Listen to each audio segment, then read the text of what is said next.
Part 15. Yvette Larson walked into the room, only to see her husband pressing on his abdomen. But the moment she stepped into the room, he let go. Obviously, he was afraid that his wife would worry about him. Did you meet a very strong opponent? Linda James had upset Yvette Larson. I understand that my mother hates Quince, but doesn't Finn hate him as well? If possible, my husband never would have let Quince off. He must have had his own reasons for doing so. Not really, I can deal with him. Finn Taylor had to admit that Gremlin was indeed impressive, but he wasn't going to back down just because of that. Oh right, have you thought about how you're going to solve the problems in the company? Finn Taylor changed the topic right away. We don't have anyone now, and I probably won't have enough time to hire new employees within 3 days. I guess I'll have no choice but to ignore him no matter what he does in 3 days' time. Finn Taylor sneered. That's one way, but it isn't the best way. Ignoring them will be no different from surrendering to them. There's no way I'm going to let that happen. Don't worry, leave it to me. I'll make sure those old men kneel down to me at the peak of Pacific Heights. Yvette Larson chuckled. She wanted to know what plans her husband had up his sleeve, yet she wasn't going to ask him about it. There were some things better left unsaid. All she had to do was act as though she knew nothing about it. This was what an intelligent woman would do. The next day, Finn Taylor headed to Hunter Sullivan's residence. The 4 guardians were already gathered here. You must have seen what happened at the funeral. There aren't many employees left in the Larson Corporation. How many people can you spare me? The 4 guardians immediately knew that Finn Taylor needed their help. In the past, the different families had never interfered in each other's affairs. They had simply come to a mutual understanding. Yet, the current Peregrine Hall was different. Of course, the 4 guardians were different as well. Their fates were now intertwined with Finn Taylor's. If he lived, they'd live. If he died, they'd die too. Don't worry, Master Peregrine.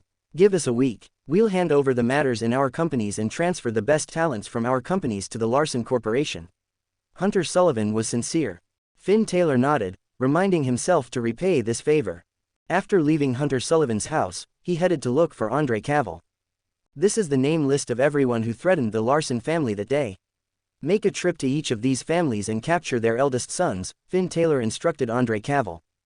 The latter nodded before heading off to accomplish his mission. The Gold family's residence. Third Master Gold and Carl Gillies were sitting in front of each other, engaged in a game of chess. It looks like a storm is about to befall San Francisco. Carl Gillies made a move before starting to talk about Finn Taylor. Someone is tempting fate. I'll just watch on by the sidelines. That's fine, but do you really not have any self-interests in this? What kind of self-interest could I possibly have? You have a huge grudge against Kevin Jones. It may seem as though you're doing nothing, but you're trying to use Finn Taylor to kill him. You'd better not spout nonsense. I'm sure you know very well whether I'm spouting nonsense. You were the one who told me about Finn Taylor's identity, so do you really think he won't understand what you're doing? Third Master Gold was shaken by Carl Gillies' words. Is there really no way of salvaging the situation? There is. What? Injuring yourself? What do you mean? If you fall from the stairs, you'll be bedridden. Then, you won't be able to do anything even if you wanted to. No matter how angry Finn Taylor gets, he won't be able to do anything to you. Carl Gillies' suggestion rendered Third Master Gold speechless. Doesn't he know how old I am? I might very well die from a fall. Third Master Gold wasn't prepared to do as his friend had suggested. He's overthinking things. San Francisco, the Jones family's residence. Kevin Jones was in the midst of calling each of his contacts, requesting that they end their contracts with the Larson family. As expected, everything was going smoothly. As long as he made the call, the other party would almost immediately agree to it. To be honest, these people had been waiting for Kevin Jones's call. They had already found out about what had happened at Joseph Larson's funeral and were already intending to abandon the Larson family. Yet, it didn't seem right to simply cut all ties with them just like that. But things were different with Kevin Jones's call. It was out of respect for the late old master that they were abandoning the Larson family. Just then, the door to the Jones family's residence was kicked open, and Andre Cavill rushed in with his men. Who are you? Kevin Jones had always thought that he ruled over everyone. Never had he ever expected someone to barge into his home. Let me introduce myself, Mr. Jones. I'm Andre Cavill. Andre Cavill. Everyone had heard of this name. It was someone named Andre Cavill who had subdued all the gangsters in San Francisco. I've heard of Andre Cavill, but I wonder what these men are here for. Nothing much. We heard that Mr. Jones is targeting the Larson family, so we're here to take our share of the pie too. Kevin Jones had initially been afraid that these men would stir up trouble for him. Now, he felt much more at ease. It seems like they're on my side. That's good. I'll welcome anyone who wants to join me. Thank you, Mr. Jones. Search the house. As soon as Andre Cavill gave his command, dozens of men started rummaging through the house. What are you doing? This wasn't what Kevin Jones had expected. Nothing much. Since you're so kind, I'm just trying to return your kindness, Mr. Jones. As soon as Andre Cavill said so, his men grabbed the other's only son Jonathan Jones. What are you guys trying to do? Nothing much. We'll be waiting for you at the peak of Pacific Heights in 3 days' time. This is kidnap. You must be Finn Taylor's men. Are you threatening me? Andre Cavill laughed. I thought that you were blind. Don't you think you're really stupid? Kevin Jones walked forward in an attempt to save his son, but he was shoved onto the sofa by Andre Cavill right away. Kevin Jones, don't be such a fool. I'll give you 3 days to consider this. If you appear at the peak of Pacific Heights to kneel for forgiveness in 3 days' time, I'll treat it as though nothing has happened. I promise to send your son back safely then. But if you dare to do anything funny and think that you're able to defeat Finn Taylor, you can wait to retrieve your son's corpse. With that said, Andre Cavill left. The same thing happened not only at the Joneses' residence. Andre Cavill visited each and every family that had threatened Yvette Larson at the funeral, taking their eldest sons with him. In an instant, the top families of San Francisco descended into chaos. They had been invited to Pacific Heights on the very same day, and they gathered to discuss what they should do. Of course, all eyes naturally fell on Kevin Jones. After all, he was the one who started it all.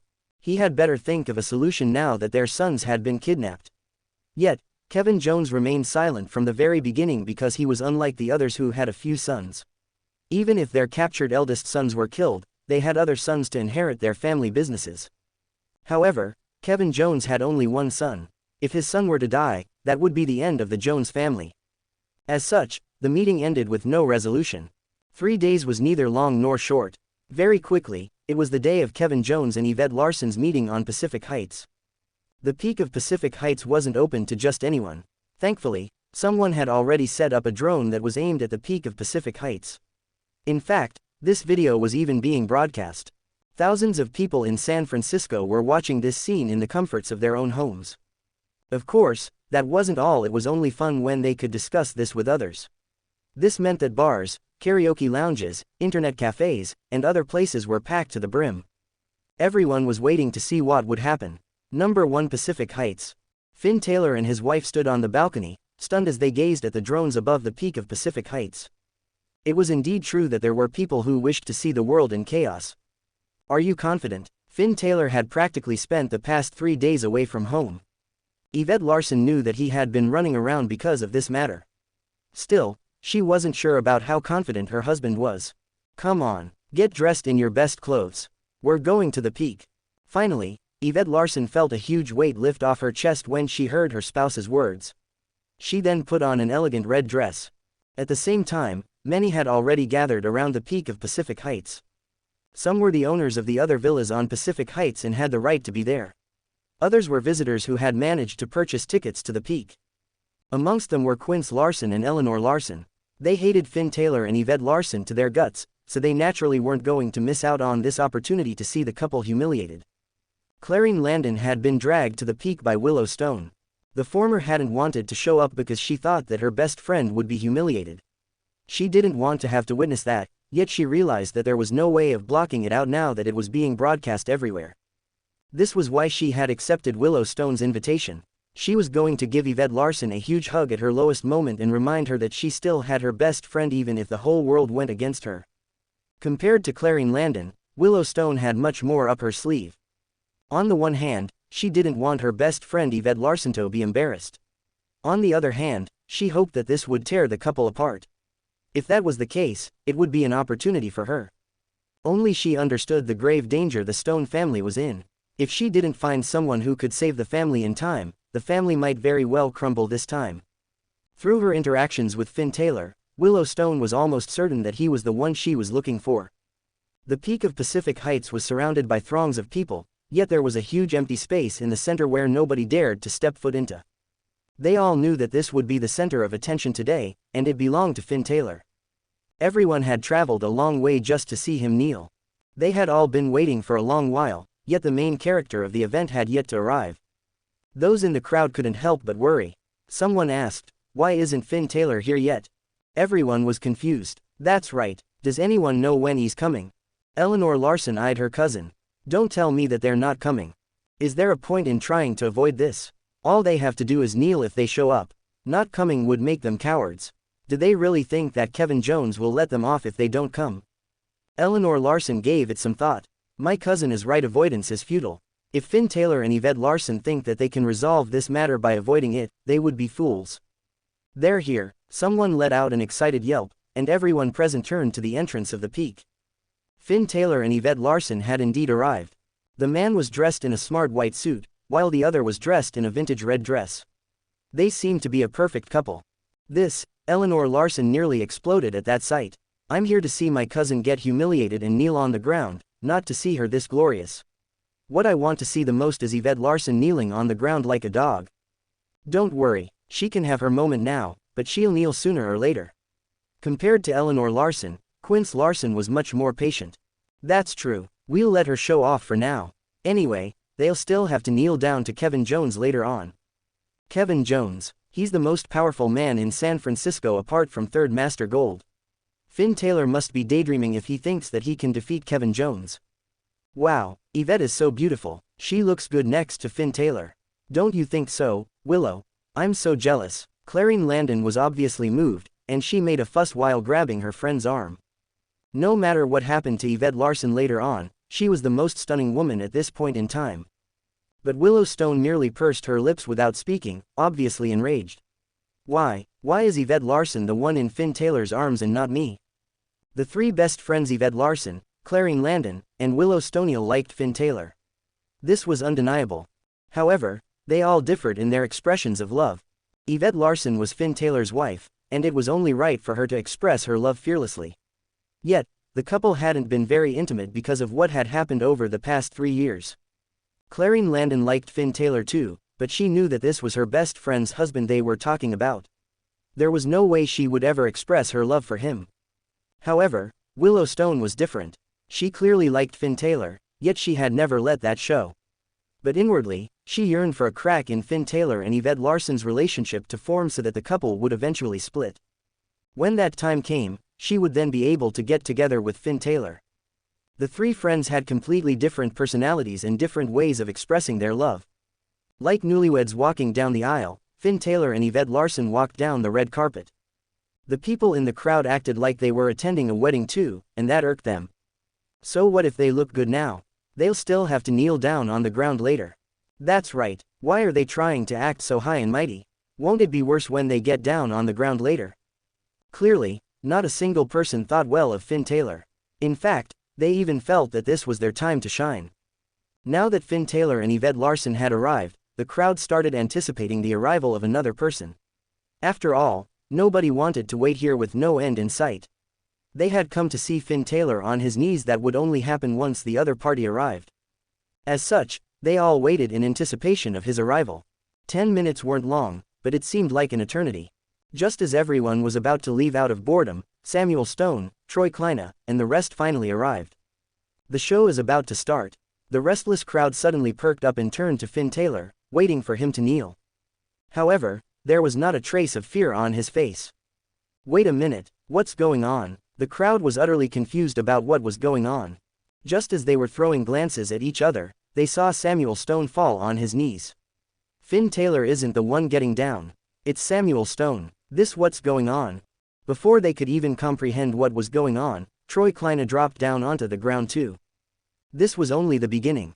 One by one, the prominent elders of San Francisco started to fall onto their knees. He helms the entire city. All of a sudden, this incredulous thought popped up in their minds. Yet, that seemed impossible. Is this really true? But how is that possible? But how could that be? No, that's impossible. Kevin Jones isn't here yet. Someone suddenly shouted, bringing everyone back to reality. Of course, Kevin Jones holds the most power out of all of them. So what if Finn Taylor has subdued all of these people? The matter isn't settled as long as he doesn't subdue Kevin Jones. What's going on? Eleanor Larson felt as though she was about to explode. Why, these people are obviously of a higher status than the Larson family, so why are they kneeling to Yvette Larson and Finn Taylor? Who are they? One is just a useless matrilocal son-in-law, while the other is a bitch. They're not worthy of this. Even I can't make them kneel before me, so why should they get to experience this? Of course, her cousin thought the same. Although Quince Larson's expression remained indifferent, he was already raging inwardly. Over on Clarine Landon and Willowstone's side, the former felt extremely moved when she witnessed those men kneeling. They kneeled down. They're kneeling before Yvette. She's won. Willow, do you see it? The latter had naturally seen it, but she didn't feel any joy. If they managed to settle this matter without a hitch, Finn Taylor and Yvette Larson's relationship would only get better. But Willowstone was willing to bet that it wasn't because of her friend's own abilities that she had been able to resolve this matter, but because Finn Taylor had stepped in. What's his background? Why does he hold so much power? Just as emotion surged through the crowd, a car rolled to a stop in front of them all. This car had driven all the way up to the peak from the foot of Pacific Heights. That only went to show how powerful the car owner was. Of course, it was none other than Kevin Jones. The Jones family was the second most powerful family in San Francisco, only second to the Sanders family. With the downfall of the Sanders family, the Jones family had even been the top family for a period of time. Unfortunately, good times didn't last long. Soon after, the Gold family had arrived in the city. With that, the Jones family once again fell back to second place in San Francisco. But being in the second highest position now was different from the past. No matter how powerful Third Master Gold was, the Gold family was still a foreign family. It was only natural that San Francisco natives would try to suppress them, and it was also because of this that the other families had started to back the Jones family up. This way, although the Jones family still held second position on the surface, the reality was that there wasn't much difference between them and the Gold family. This was also the reason why Third Master Gold hadn't gone against them. To be honest, he could have solved this problem very easily. However, he was obviously trying to make use of Finn Taylor to get rid of this trouble that was the Jones family. The door to the driver's seat open. It was Kenneth Jones, Kevin Jones's younger brother. As the family's younger old master, he held a relatively high position. Yet, he became a driver today. It was obvious how much importance the family had placed on this matter. Kenneth Jones walked to the back passenger's seat, opening the door for his elder brother. The latter walked out dressed entirely in black, with a scarf wrapped around his neck. No sooner had Kevin Jones got out of the car than his eyes shot toward Finn Taylor. Their eyes met. Everyone present drew a deep breath in, not daring to make so much as a whimper. They knew that the most important scene of the day was about to take place. Kevin Jones hesitantly walked toward Finn Taylor, his brother following closely behind. The two most prominent figures of the Jones family were right here, and the aura they exuded was stifling. Who will kneel down in the end? Finn Taylor or Kevin Jones? One is an infamous useless matrilocal son-in-law in San Francisco, while the other is the second most powerful man in the city. The answer seemed predetermined. Kevin and Kenneth Jones walked toward Finn Taylor. All eyes were glued to them. Thousands all over San Francisco were watching this scene unfold through the drones. Their gazes were glued to the screen, and their hearts were in their mouths. The answer would be revealed soon. In the bars, some were so distracted that they hadn't even realized that their glasses were overflowing with beer. Others had simply dropped the glasses in their hands to the ground. Those at home had their jaws dropped, disbelief filling their eyes. Those present at Pacific Heights weren't much better.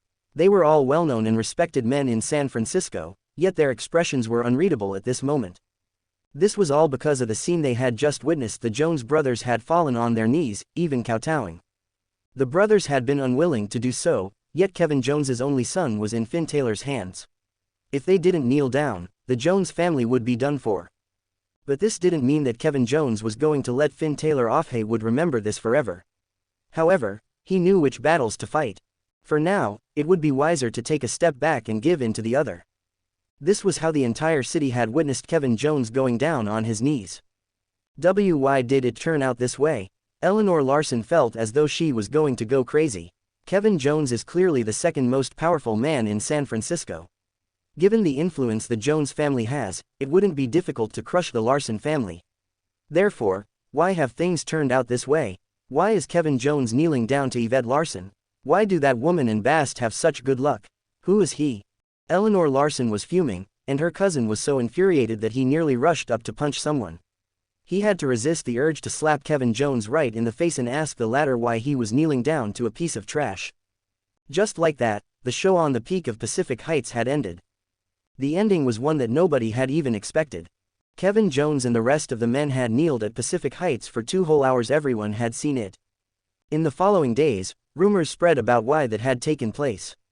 The most common explanation was Finn Taylor's relationship with the Gold family. Almost everyone in San Francisco knew that Finn Taylor wasn't just a matrilocal son-in-law of the Larson family, he was also the Gold family's dog. As such, Kevin Jones hadn't admitted defeat to Finn Taylor this time but to the Gold family. Kevin Jones kneeling meant that the Jones family had lost. From now on, San Francisco would be helmed by only one family, the Gold family. When faced with such explanations, Finn Taylor merely smiled. Now, he was at the gate of the Gold family's residence. As soon as he pressed the doorbell, Kimberly Gold opened the gate. Seeing that Finn Taylor was visiting, she was naturally elated and quickly ushered him in. There was a smile on Finn Taylor's face too. "Where's your grandpa?" "He's in the chess room." "I'll go get him." "No need, I'll go look for him. Make us a pot of tea." Kimberly Gold nodded before skipping away. It had been a while since Finn Taylor had visited them, and this time, he had taken the initiative to visit. That delighted Kimberly Gold. As Finn Taylor walked into the room, he spotted Third Master Gold and Carl Gillies engrossed in a game of chess. He glanced at the board before picking up one of Carl Gillies' chess pieces and making a move. With that, he had thrown the game into checkmate, allowing Third Master Gold a clean victory. But all of a sudden, Finn Taylor put down that piece and picked up one of Third Master Gold's. Now, Third Master Gold had lost all advantage. Instead, victory now belonged to Carl Gillies. Finn Taylor's moves were astounding. "I have the choice to make use of some people. At the same time, I'm perfectly capable of killing them too." His words threw Third Master Gold into a frenzy. He knew exactly what Finn Taylor meant by that. "I hate people trying to make use of me, even if I'm already headed in that direction." The more Finn Taylor said, the more frantic Third Master Gold got. Carl Gillies felt helpless as he watched on by the side. "I already reminded my friend about this, yet the latter didn't want to listen to me. What else could I possibly do?" Just then, Kimberly Gold walked into the room with the freshly brewed tea. Finn Taylor took it from her before pouring 3 cups of tea. Because the tea had been freshly brewed, the water was nearly at boiling point. He picked up one of the cups and looked at Third Master Gold and Carl Gillies. "I'm going to drink this first, do as you like. Whether I'll come again for another cup of tea will depend on what you guys do." As soon as he finished his sentence, Finn Taylor downed the entire cup of tea. "It's hot," Kimberly Gold yelped out in surprise. Is Finn Taylor trying to tempt fate? "It's almost as hot as boiling water." Third Master Gold and Carl Gillies shared a meaningful glance. Neither of them knew what to do. "If I down this scalding hot cup of tea, Finn Taylor will forget about whatever grudges he holds against me." Third Master Gold wasn't one to back down, so he picked up a cup of tea and downed it too. Of course, it was scalding. Yet, Finn Taylor had already drunk it. Why shouldn't he be able to do so either? To be honest, Carl Gillies was much more vicious than Third Master Gold. He was the one who had suggested falling down the stairs to the ladder. While it seemed like a joke, he very well would have done it if he were in this situation. As such, he picked up the last cup of tea and downed it too. Kimberly Gold stared on, dumbfounded. "What's going on? Don't they think that it's really hot? I just boiled this water," but the 3 of them picked it up and downed it as though it was nothing. Finn Taylor couldn't help but chuckle as he witnessed the behavior of the 2 old men. Without saying a word, he then turned to leave. Kimberly Gold was about to chase after him when her grandfather pulled her back. "Grandpa!" Kimberly Gold turned back and shouted in confusion. "Trouble is going to befall the Gold family. Kimberly, I'm going to tell you something very important now. Promise me that you'll do it." It was rare for her grandpa to act so seriously in front of her, so Kimberly Gold was stunned. "What's going on, Grandpa?" "Don't ask me about anything. I'm handing over the position of family head and chairman of the company to you. Just promise me one thing. Get on good terms with Finn Taylor and don't ever go against him. Even if he rejects you and tells you that he doesn't like you, don't make him your enemy." Kevin Jones from the Jones family had kneeled down. At that moment, whatever power the Jones family had held in San Francisco was no longer theirs. This meant that the Gold family had complete rule over the city. But just as everyone in San Francisco thought that way, an announcement came from the Gold family. The head of the Gold family, Third Master Gold, had gotten a stroke and had been hospitalized. After emergency surgery, Third Master Gold was finally out of critical condition. Because of this bout of illness, Third Master Gold decided to hand the position of family head over to his granddaughter Kimberly Gold. She had also become the new chairman of the company. This had a huge impact on the entire city.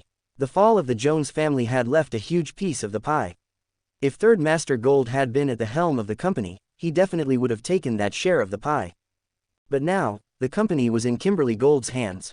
As such, reporters were sent to interview Kimberly Gold, yet her answer shocked them. Because she was still young, she didn't know much about running a company. This meant that all she wanted was stability and wasn't looking to expand the company. She even said that the Gold family wouldn't try to acquire any of the Jones family's assets. That was like a bolt out of the blue to the entire business circle in San Francisco.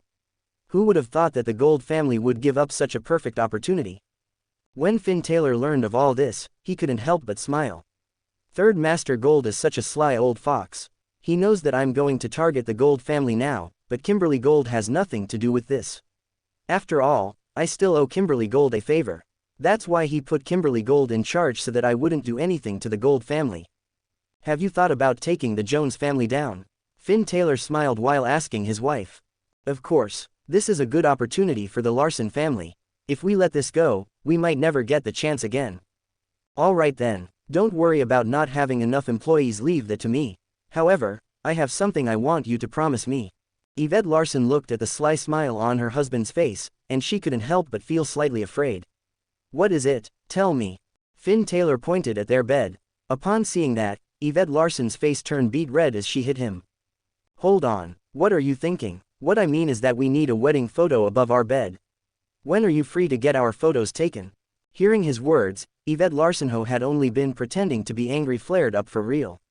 Is Finn a pig? There are some things married couples have to do eventually. Aren't men supposed to initiate it while women pretend to be shy for the men to coax them into it? Why does Finn keep shying away from that topic? Do I have to be the one to broach the topic? Yet, Yvette Larson couldn't help but feel bad when it came to wedding photos. At that time, she had been completely unwilling to marry Finn Taylor. Even though they had taken some photos at the request of her elders, there wasn't a trace of joy in those photos. Later on, when Finn Taylor had brought her to number 1 Pacific Heights for the first time, she had requested for the photo to be taken down because she had looked awful in that photo. She had never seen their wedding photo ever since. That had always gnawed at her heart. Now that Finn Taylor had brought it up, she naturally wouldn't refuse. All right, where shall we go? Cupid Island. Cupid Island. Yvette Larson glanced at her husband. She had a feeling that he had been planning this for a long time. Otherwise, he wouldn't have been able to give her a location right off the bat. Okay, when are we going? In 3 days' time. That should be enough for us to settle everything. All right, to be honest, they didn't have much to settle. All Finn Taylor needed to do was get the 4 guardians to keep an eye on everything in the city. However, Willow Stone unexpectedly asked Finn Taylor out for some coffee the next day.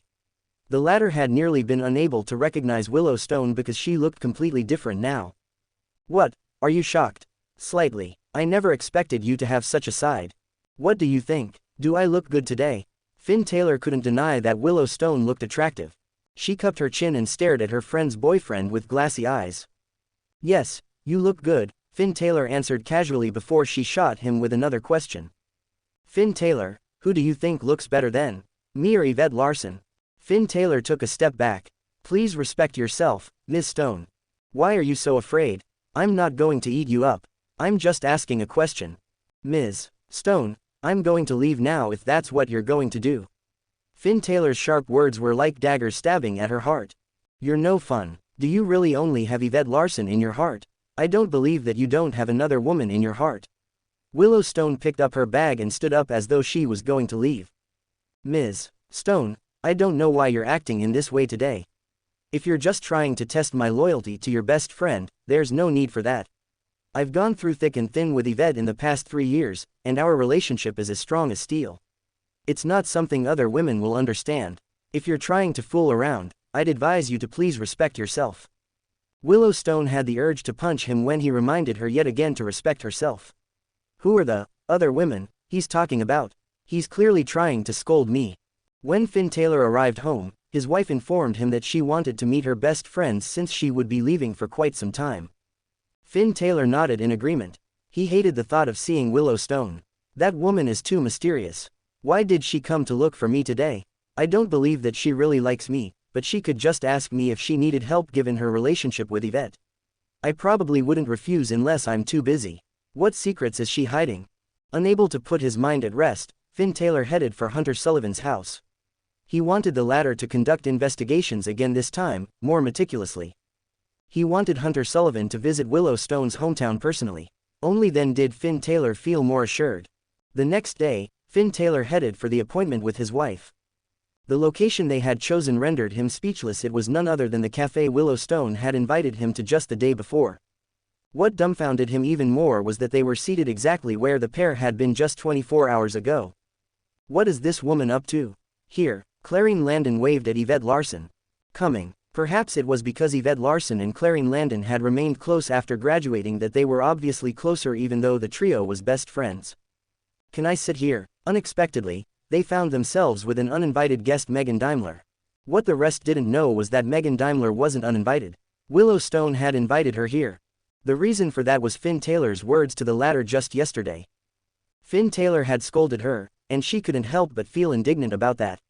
As such, she had decided to get someone to test Finn Taylor to see if he was just as loyal as he appeared to be.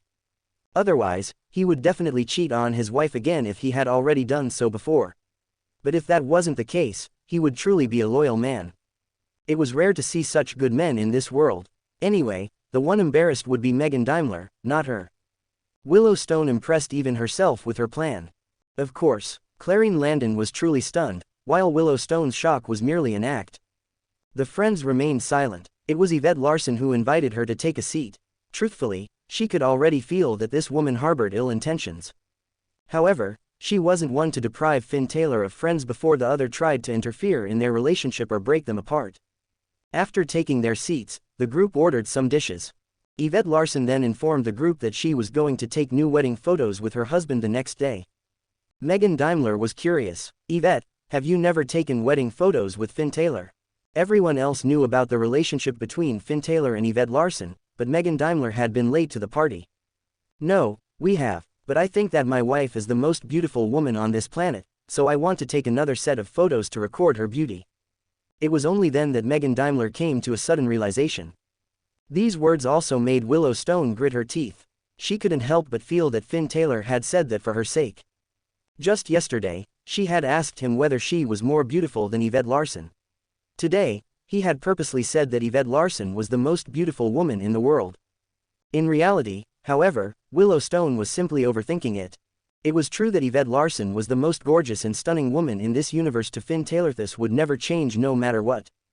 This gathering passed just like that. Even though nobody else felt much, Willow Stone felt as though she was about to blow her top because Finn Taylor was targeting her in every way possible.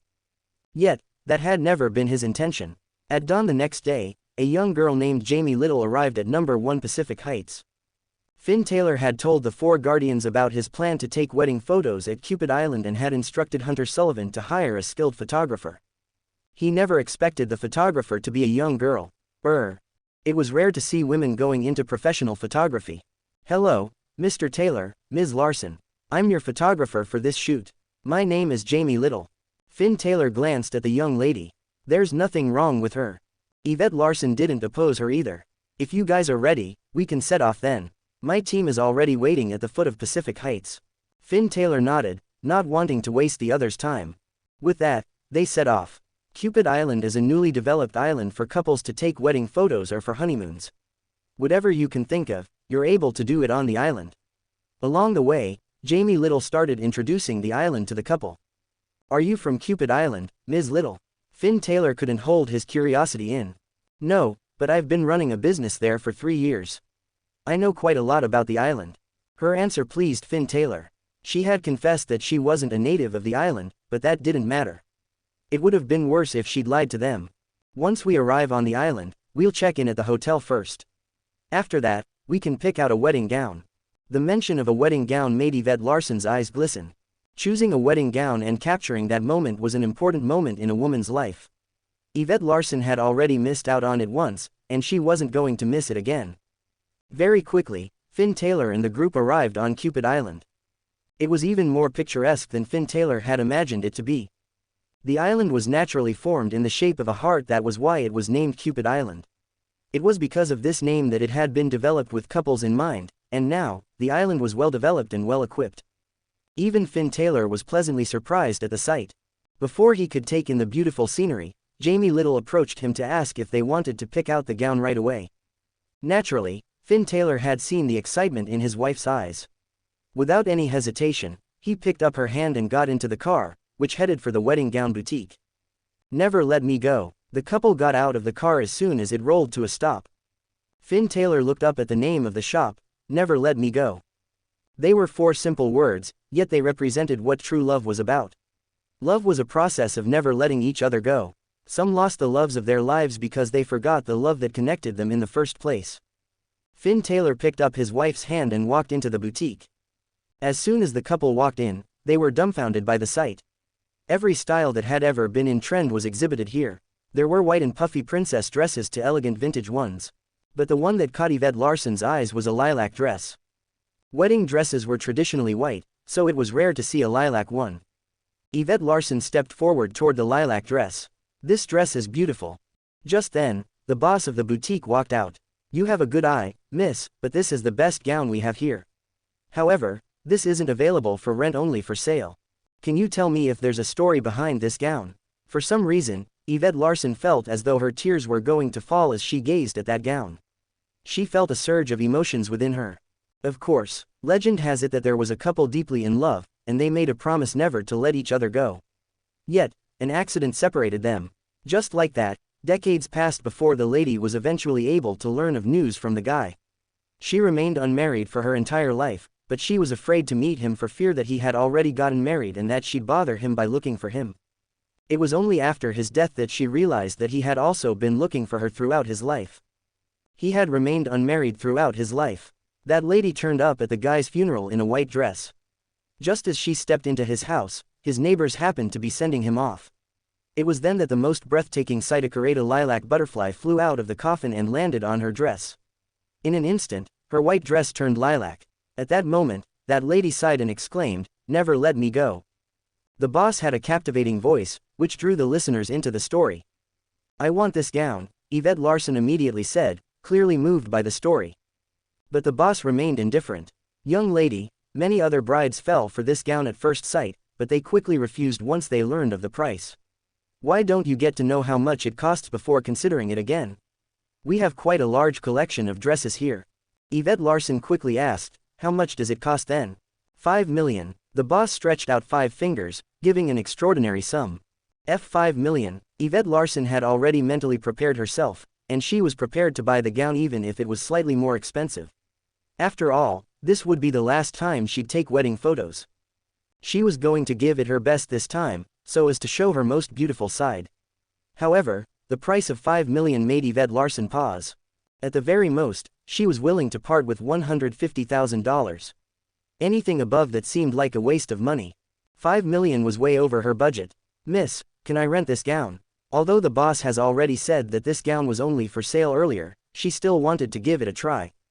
"I'm sorry, because this gown is really too expensive, we can't afford to rent this out in case something happens to it.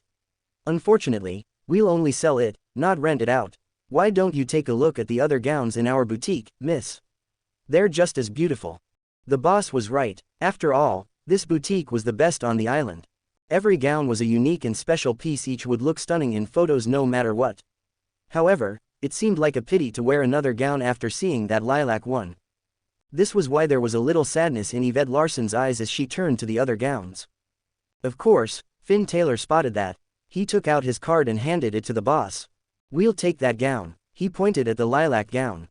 Everyone's jaws dropped. The boss didn't believe that there would be someone willing to shell out $5 million for this gown. Even Jamie Little didn't believe that Finn Taylor would spend so much money on the gown. After all, she did have some understanding of the latter. She knew that he was the matrilocal son-in-law of the Larson family. How could someone like that with no status in the family have any money? Even if he had any money, it had to be Yvette Larson's. What power or status did Finn Taylor have? But Yvette Larson was moved. She knew that her significant other would always buy her whatever she wanted as long as she asked for it. "Are you really going to buy it?" asked the boss, and Finn Taylor nodded seriously. She took the card from him and headed to the cashier, but her movements were exaggeratedly slow. Obviously, she was giving the couple some time to change their minds. Once she swiped the card, there would be no way out. Now, they could still change their minds at any time. But even so, the couple didn't even show a tinge of regret. Transaction successful. The moment those two words appeared, the boss felt as though she was seeing a whole new world. She had just earned 5 million, yet it felt like she had just lost her life. Finn Taylor had left with his wife's hand in his, but not before instructing the boutique to send the gown to their hotel. Instead of leaving immediately, Jamie Little stayed behind to chat with the boss. "What's going on? Who's this man? I'm curious too. What I know is that the woman is a chairman of a family business in San Francisco, while that man is a matrilocal son-in-law. Rumor has it in San Francisco that he's a piece of trash who only knows how to do household chores." The boss was speechless when she heard that. Could that man be puffing himself up at his own cost? "Let me test him. I'll see if he's really a rich man." Jamie Little was curious about this as well. As such, she decided to test the other. "How are you going to test him? Aren't you putting eternal love up for auction?" "Oh, but I'm sure he won't be able to buy it." "That doesn't matter. We just have to see where he sits at the auction." The boss gave it some thought. Jamie Little was right. The seats at the auction of eternal love were assigned based on the attendees' statuses. If Finn Taylor was truly a useless matrilocal son-in-law, he wouldn't even be able to enter the venue. "I'll wait for your news. Remember to let me know once you learn of it." Women were gossipy, and the boss didn't forget to remind Jamie Little. The next day, with Jamie Little leading the way, Finn Taylor and Yvette Larson were brought to the chapel on Cupid Island. This was where most couples took their wedding photos, and it was the most beautiful sight on the entire island. The sun shone on Yvette Larson's lilac gown as she walked into the chapel. The sunlight made the chapel even more gorgeous, and Yvette Larson was similarly stunning. The couple caught the attention of many other couples along the way there. Those eyes were filled with jealousy and envy, amongst other emotions. Of course, most women stared on with green-eyed envy. On the one hand, they were jealous of Yvette Larson. They were all women after all, but Yvette Larson was exceptionally beautiful. On the other hand, they were jealous because of their own boyfriends or husbands as well. The men were staring unblinkingly at another woman, with no care for their feelings at all. There were different venues at this chapel, and each charged a different fee. Of course, the ones that charged a higher price had better views. Naturally, the place where Finn Taylor and Yvette Larson were had the best views and charged the highest prices. As the couple walked into the venue, they spotted another couple taking their photos as well. Their gazes immediately fell on Yvette Larson the moment she walked in. On the one hand, it was because Yvette Larson was truly stunning. On the other hand, it was because of the gown she was wearing. Others might not have recognized it, but they did. Lilac Papillon, the man was named Michael Young while the lady's name was Vicky Day. Before taking their wedding photos, they had been to the same boutique. Naturally, they had also inquired about the price of that lilac dress on Yvette Larson too. But the price of 5 million had been way beyond their budget. Besides, a wedding gown was only worn once in a lifetime. Nobody ever bought a wedding gown expecting to wear it again. As such, they had gone for another gown instead. The gown they had chosen wasn't exactly cheap either. It had cost them $15,000. Yet, it couldn't compare with Lilac Papillon. "You recognize this?" Yvette Larson was stunned. She had never expected others to recognize the gown she had on. Jamie Little quickly stepped in to explain, "The boutique we visited yesterday is the best on Cupid Island. Lilac Papillon is the treasure of the boutique, so many people know about it. It's not strange that others would recognize it." Yvette Larson hadn't expected that boutique to be so famous. Finn Taylor stood by the side as the pair chatted, not interfering. It was exactly because of this calm demeanor that Michael Young flared up. Why, he felt as though this man in front of him was just trying to put on an act and show off with this gown. And it had indeed taken its intended effect. Vicky Day was gazing at Finn Taylor with glassy eyes. "TCH, it's just a fake gown. What's the big deal?" "Fake gown?" Vicky Day was stunned. "What does my fiancé mean? Can't you see? That gown has to be fake. Do you think any fool would pay $5 million for a gown you'd only wear once in your life?" Vicky Day had her suspicions too. But Finn Taylor merely responded indifferently. "It was only $5 million. So what if it cost $5 billion? I would buy it for her no matter how much it costs as long as she likes it. Don't you think spending $5 million is worth it as long as it makes my wife happy?" Finn Taylor sounded smug as he said so. An average person would never be able to say such things. This only deepened Michael Young's hatred toward him. The latter is clearly looking down on me. Hee hee. There could be someone who would spend $5 million on that dress, but I'm sure that someone isn't you. Finn Taylor waved his hand. He had no intention of getting into a fight with Michael Young. We don't even know each other, and I'm only here to take wedding photos.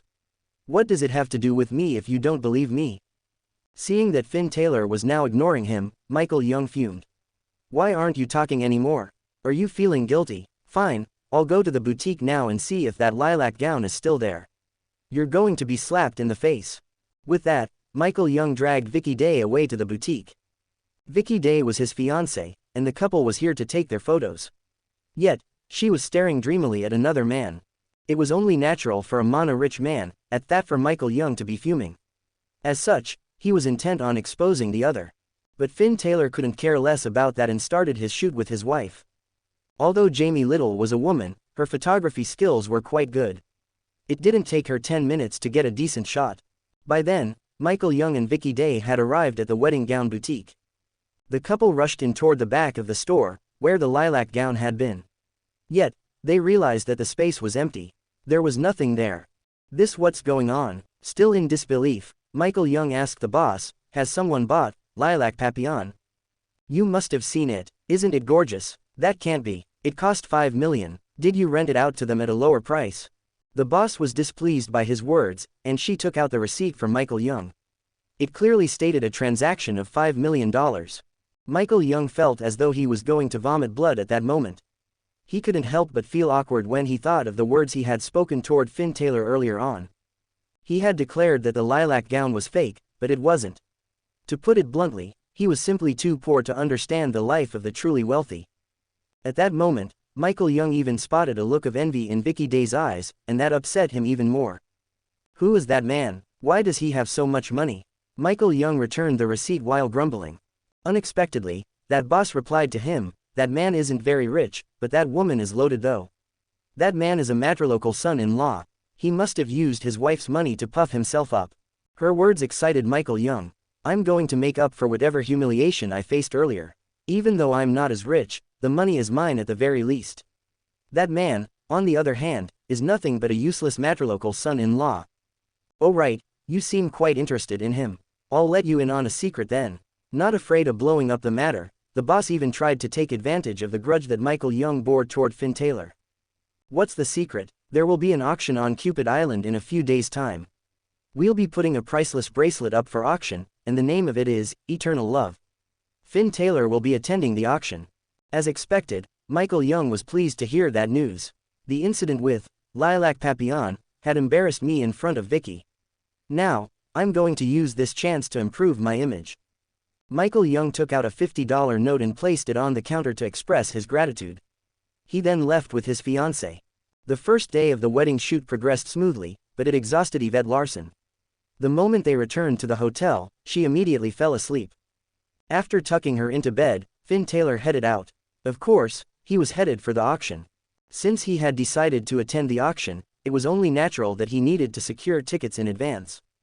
Finn Taylor was clear that he needed to get himself the best seats in advance. Otherwise, he'd only be allowed into the ordinary zone. As soon as he entered the auction venue, he spotted the manager walking out. Hello, sir. How may I help you? I want 2 tickets in the VIP area. Please follow me, sir. He didn't look down on Finn Taylor, nor did he chase the other away. Instead, the manager invited him into a private room. The manager retrieved a plan of the auction venue. Please take a look at this, sir. The seats are divided into 5 zones, A, B, C, D, and E.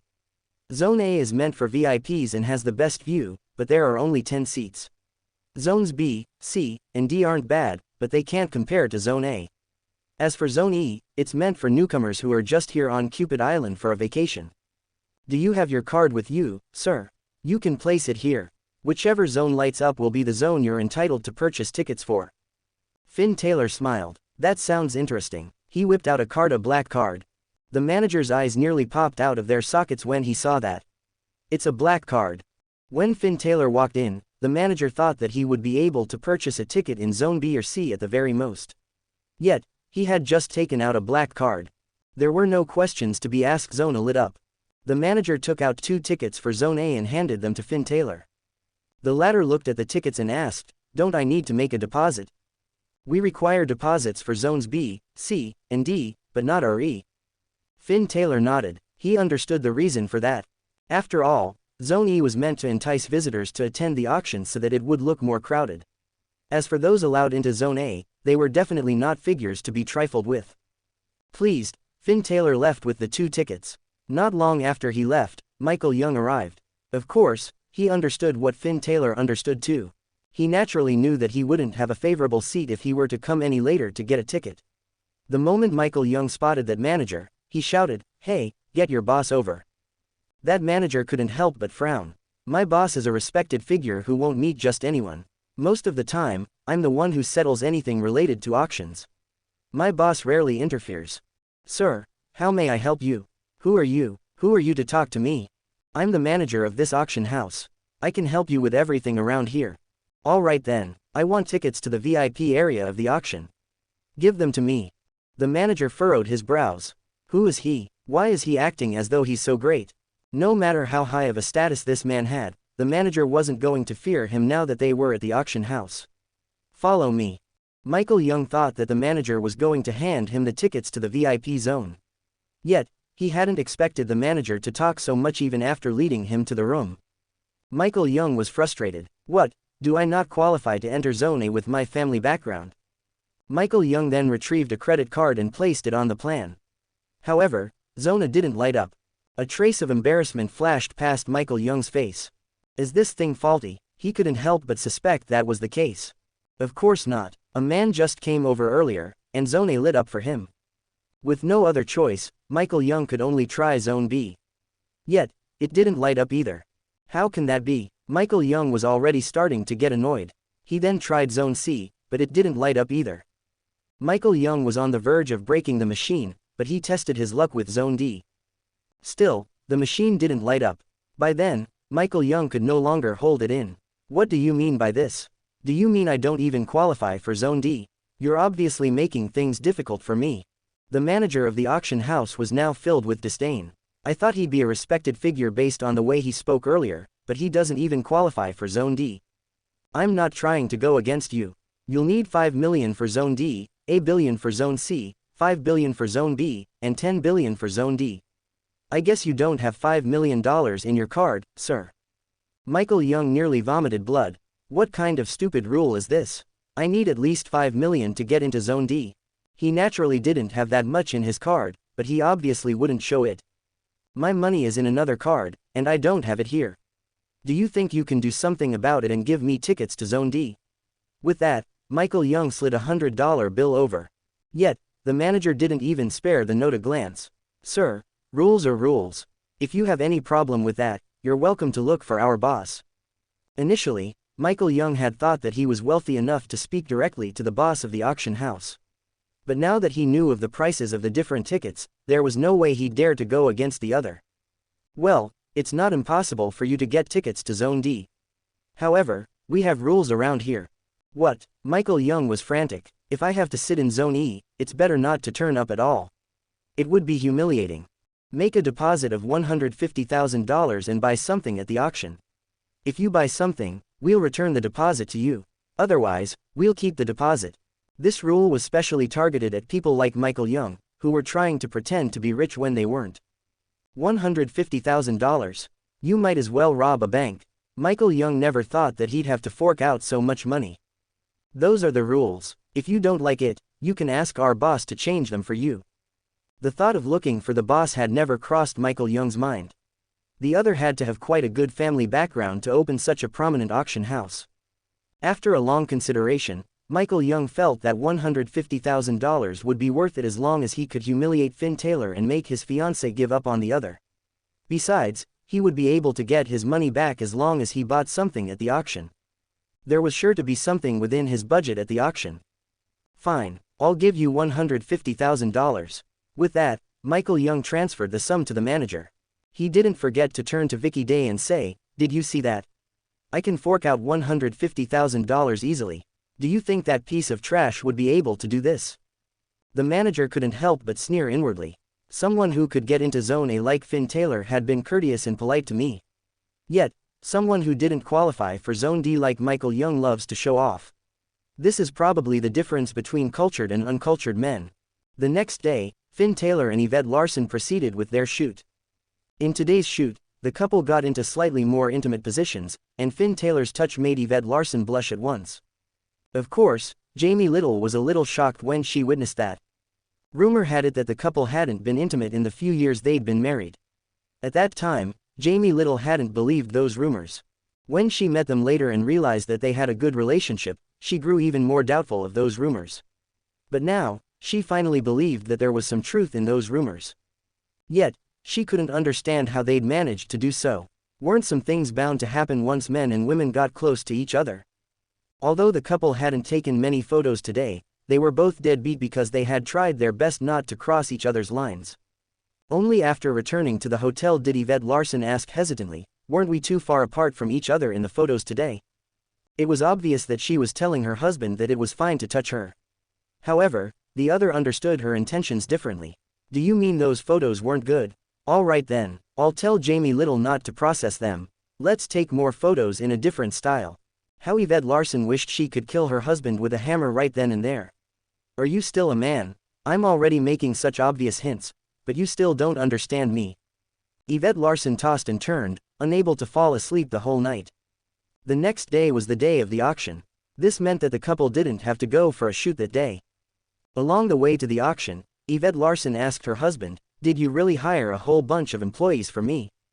"Yes." "How are they?" "Exceptionally talented." Yvette Larson glanced at her husband doubtfully. Why would exceptionally talented people come to the Larson Corporation? They'd definitely want to work in a Forbes 500 company. "Don't worry, we're on our honeymoon, so let's not talk about work." Seeing that his spouse wanted to go on, Finn Taylor quickly cut her off. He didn't want to discuss work with his wife on their honeymoon. At the entrance to the auction house, Michael Young and Vicky Day had been waiting here for half an hour.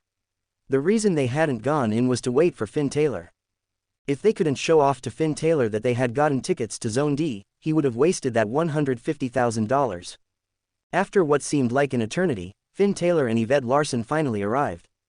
"Oh, what a coincidence that we're meeting you here again." Michael Young acted as though it was pure coincidence. Yet, Finn Taylor smiled while replying, "That's right. You guys must have waited for a long time. What a coincidence." But Michael Young simply acted as though his lies hadn't been exposed. "Oh right, where are you guys sitting?" "We're in Zone D. Apparently, Zone D isn't open to just anyone." With that, Michael Young flashed the 2 Zone D tickets he had in his hands. How childish. Finn Taylor couldn't help but smirk. "I don't know where we're seated either." With that, he simply walked away. However, Michael Young followed closely behind.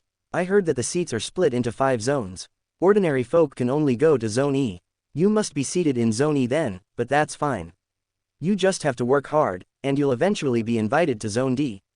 Finn Taylor remained silent, thinking that there was something wrong with Michael Young's brain. "I could buy Lilac Papillon so easily. Do you think I'd be seated in Zone E?" As they walked past Zone E, Michael Young pointed at a seat. "This seat has a good view. Why don't you guys sit here?" Finn Taylor ignored him and walked forward with his wife. Very quickly, the 4 of them arrived in Zone D. Michael Young's heart thumped rapidly. What's going on? Is Finn Taylor not seated in Zone E? Then, they walked to the boundary of Zone C and D. Based on the rules, Michael Young could no longer walk any further. Yet, he saw Finn Taylor walking right ahead with no intention of stopping. Don't tell me that he's seated somewhere better than Zone D. Hey, that's Zone C. Michael Young thought that Finn Taylor must have walked in the wrong direction and gave the other a friendly reminder. However, Finn Taylor paid him no heed and proceeded on. It was then that Michael Young realized that something was wrong. He took a seat with Vicky Day, but his gaze was dead set on Finn Taylor. He must be doing this on purpose so that people think that he's qualified for the better seats. I can't wait for him to be chased away.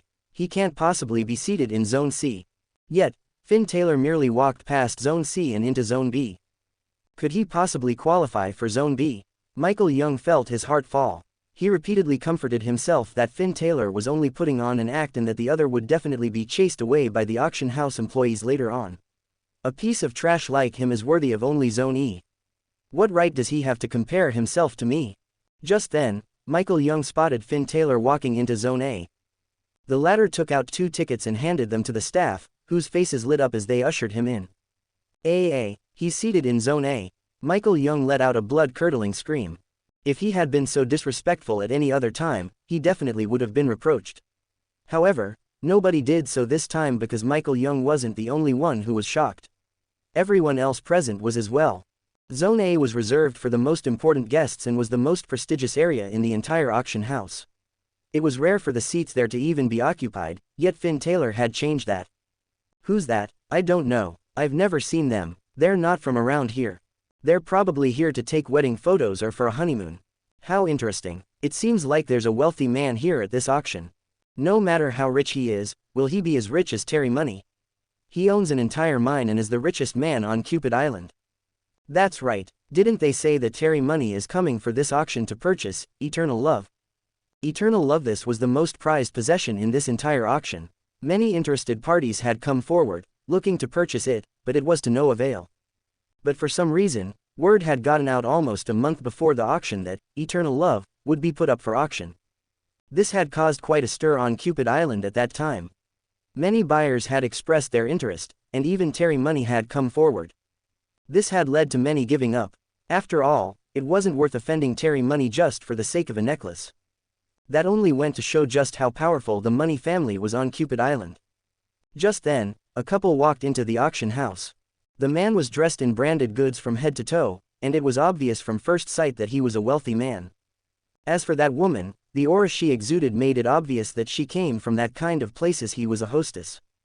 The moment the couple walked in, many of the audience present rose up to their feet out of respect and fear, but also because they wanted to get on his good side. That man was none other than Terry Money. Terry Money loved the presence he commanded. Although he had already gotten used to such scenarios because of his family background, he still enjoyed every moment. Terry Money walked right to Zone A. There was no question that he belonged there. Yet, he was stunned to find that there was already someone there. Hey, there's someone here. Terry Money's gaze shifted to Yvette Larson. The latter was truly stunning. She was much more beautiful than the lady standing next to him. He let go of that lady and walked toward Yvette Larson. Taking a seat next to her, he asked boldly, "How much for a night?" To Terry Money, there was nothing that money couldn't solve in this world. That was why he thought that money would definitely buy him a night with Yvette Larson. However, that disgusted the other and upset Finn Taylor. "You'd better shut your foul mouth if you want to live." Finn Taylor shielded his wife behind him. Terry Money was stupefied. "This is the first time anyone has ever threatened me on Cupid Island. Given my personality, it doesn't matter whether women are virgins or married. As long as they catch my eye, I'd buy them with my money. Yet, someone has tried to go against me today. How dare you threaten me?" Terry Money raised his fist, ready to slap Finn Taylor. The latter reached out, grabbed his arm, and exerted some force. All that could be heard was a crunch as the latter pressed down even harder on Terry Money's bones. "I let go of me." Terry Money was just a rich second-generation heir and was obviously no match for Finn Taylor. "Sir, please let him go this time. Please don't stir up trouble at our auction house." Finn Taylor was just about to teach the other a lesson when the staff stepped in. Because he wanted to purchase Eternal Love for his wife today, he decided not to kick up a fuss. He shoved Terry Money back several meters. By now, Terry Money already held a deep grudge against the other. He swore to himself to kill that man and to have that woman for himself. With that, the auction proceeded as planned. The first item up for bidding was a pair of rings. The name for them was A Gentle Smile. Feeling that the name was interesting, Finn Taylor put up a bid for them at $150,000. The starting bid was a mere $70,000, yet he had offered $150,000 right off the bat. His open-handedness stumped everyone present. They couldn't help but wonder if that man was here to buy Eternal Love, too. If that was the case, there would be a good show to watch at this auction. The auction proceeded, but nothing caught Finn Taylor's eyes. That was why he never offered a second bid. Very soon, the auction drew to a close. This time, the manager walked up on stage with a box in hand. He opened the box and presented the necklace to the audience. Everyone was stupefied by the sheer beauty of the necklace. All the attendees of the auction knew just how precious Eternal Love was, but nobody had been prepared for how stunning it would be in real life. This is the finale of this auction, Eternal Love. The starting bid will be $1 billion, and we'll be accepting bids in increments of $10 million. As soon as he finished his words, Terry Money raised his paddle. 1.01 billion. He merely made the minimum bid. It was obvious that he was trying to purchase eternal love at the lowest price possible given his status. The staff of the auction didn't know what to do. After all, they had no other choice unless they found another buyer. Yet, they wouldn't work to their advantage either. Once it was bought, they wouldn't be able to auction it off again. Then, they would definitely be criticized. Just as they were in despair, Finn Taylor made a bid. 2 billion. The extraordinary price shocked everyone present. He made a bid of 2 billion. He's going to snatch that baby away from Terry Money. Will Terry Money allow him to do that? Then, they saw Terry Money stand up. I want it. I'm the young master of Cupid Island's money family, Terry Money. With that, he raised his hand. 2.01 billion. Terry Money was looking to purchase eternal love for just $2.01 billion lower than its true value. The necklace had last appeared almost 5 years ago. At that time, the necklace had already cost $5 billion. Of course, inflation meant that its price would only increase, not decrease. Based on the auction house's estimates, it should sell for $7 billion at the very least. Today, Terry Money was trying to suppress everyone else with his status. This meant that nobody else dared to make a bid. Yet, there was nothing the auction house could do. 3 billion. That roaring voice came from Zone A. The audience turned to the voice, only to spot Finn Taylor. He's still fighting with Terry Money for eternal love. Rascal, are you tempting fate? I didn't even pursue the matter earlier, but that doesn't mean you can do whatever you want. You can go ask around to learn about the money family of Cupid Island. Since Finn Taylor had chosen the island as his honeymoon destination, he was obviously clear about the situation here. He knew that the most prominent family here was the Money family and that the family head and young master were Henry Money and Terry Money respectively. The second most prominent family was the Gillies family, which had founded this auction house. The family head was Liam Gillies. As the head of the most prominent family on Cupid Island, he always thought highly of himself and always took advantage of others. Moreover, he took pleasure in announcing his name while bullying others so that those he bullied would be so fearful that they would even give him a gift instead. This was why Terry Money was so arrogant. Yet, this guy who came out of nowhere dares to rebuke me. Even after I announced my name and status, he still dared to go against me. How dare he? 3.01 billion. If you dare to voice out another bid, I'll get someone to break your legs. He had no intention of concealing his intentions and explicitly threatened the other. SoundStories audiobooks. 4 billion. Finn Taylor acted as though he hadn't heard the threat. 5 billion. That man must be crazy. I've already said so much, yet he still dares to go against me. Great. This is great. I'll use my money to defeat you then. Don't you want to compete against me for this item? Let's see if you have more money than me. As such, he made an offer of $5 billion. To be honest, this was no longer a sum he could afford. His father had to agree to spending that sum, yet he had to do so to uphold his dignity. By now, Terry Money could no longer bother about such details. What he needed to do was to win the bid for the necklace to get back at Finn Taylor. 10 billion. Yet, Terry Money had never imagined that Finn Taylor would offer double his bid. 10 billion. Everyone's eyes shot toward Finn Taylor. 10 billion to buy a necklace. Who is he? Do the wealthy spend their money like this? 11. Now that he had come this far, Terry Money had no way out. He was prepared to make another bid, but he hadn't even finished his sentence before the manager cut him off. Mr. Money, this price is a little high. Do you need to get permission from your father? It was obvious what the manager meant. Even if he were to make another bid, there was no way he'd be able to pay for it. Therefore, he had better ask his father about it before proceeding. Theodore Gillies, Terry Money was left humiliated by the other's words.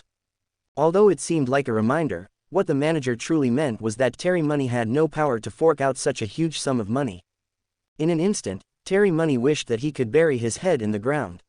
However, he couldn't deny that Theodore Gillies was right. If he were to offer a higher bid and Finn Taylor gave up, his father would definitely break his leg for spending more than 10 billion on a single necklace. Great, I'll remember you. Just you wait and see. Instead of offering a higher bid, Terry Money decided to leave. However, he didn't forget to leave Finn Taylor with these vicious words before leaving. Of course, Finn Taylor knew clearly that the other wasn't kidding. Given Terry Money's personality, he would definitely stir up trouble for the former. Eventually, Eternal Love went to Finn Taylor for the price of 10 billion. The moment Finn Taylor put the necklace on his wife, the whole venue was in an uproar. Many had learned about eternal love being put up for auction this time. As such, many women had come. After all, it seemed ethereal to own a necklace worth $10 billion, and now, it belonged to Yvette Larson. Everyone looked at her in green-eyed envy. But no matter how envious they were, there was nothing they could do. Of course, the one who felt the most upset in the entire auction house was Michael Young. He had deposited $150,000 and would only get it back if he purchased an item at the auction. Yet, there was nothing that had cost below $150,000. This meant that Michael Young hadn't made a single bid throughout the auction.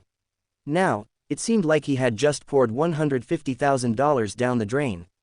If he had been able to show off in front of Finn Taylor, losing this $150,000 would have meant nothing to him. However, the latter had managed to get into Zone A. Getting into Zone D paled in comparison. Besides, he hadn't dared to buy anything. On the other hand, Finn Taylor had bought eternal love at $10 billion. This difference was really not something he could describe in words. Never Let Me Go boutique. Both the boss and Jamie Little were stunned. They had both heard about how Finn Taylor purchased eternal love for $10 billion. Initially, the pair had even wanted to verify Finn Taylor's background. After all, he was just a matrilocal son-in-law. They had no right to act so arrogantly. But now, it seemed like they were the fools instead. Finn Taylor was nothing like what they had imagined. His background was much more complex than any of them could have imagined. At that moment, Jamie Little swore to herself that she would definitely try to get into a relationship with Finn Taylor, even if she would only be his mistress. After all, it seemed out of this world to even dream of interacting with someone as powerful as him. At the auction house, Finn Taylor and his wife were just about to leave when Theodore Gillies walked over, blocking their way. "Sir, ma'am, our boss would like to have a chat with you." The manager Theodore Gillies made a welcoming gesture. Finn Taylor stared at him, not backing down. "What are you guys up to?" Finn Taylor had just spent $10 billion at their auction house, yet they weren't letting him leave. Something was wrong, and he couldn't help but have his suspicions. "Don't get us wrong, sir. My boss has no ill intentions. Because you're such a good client, he'd like to get to know you." Finn Taylor wasn't afraid of the boss of this auction house. It was just that he had to watch his behavior with his wife by his side. Theodore Gillies was acute and immediately caught on. "This way please, miss. Our boss would like to have a private conversation with your husband." Yvette Larson glanced at her husband, reminding in a very serious tone, "Stay safe." She then headed to another room.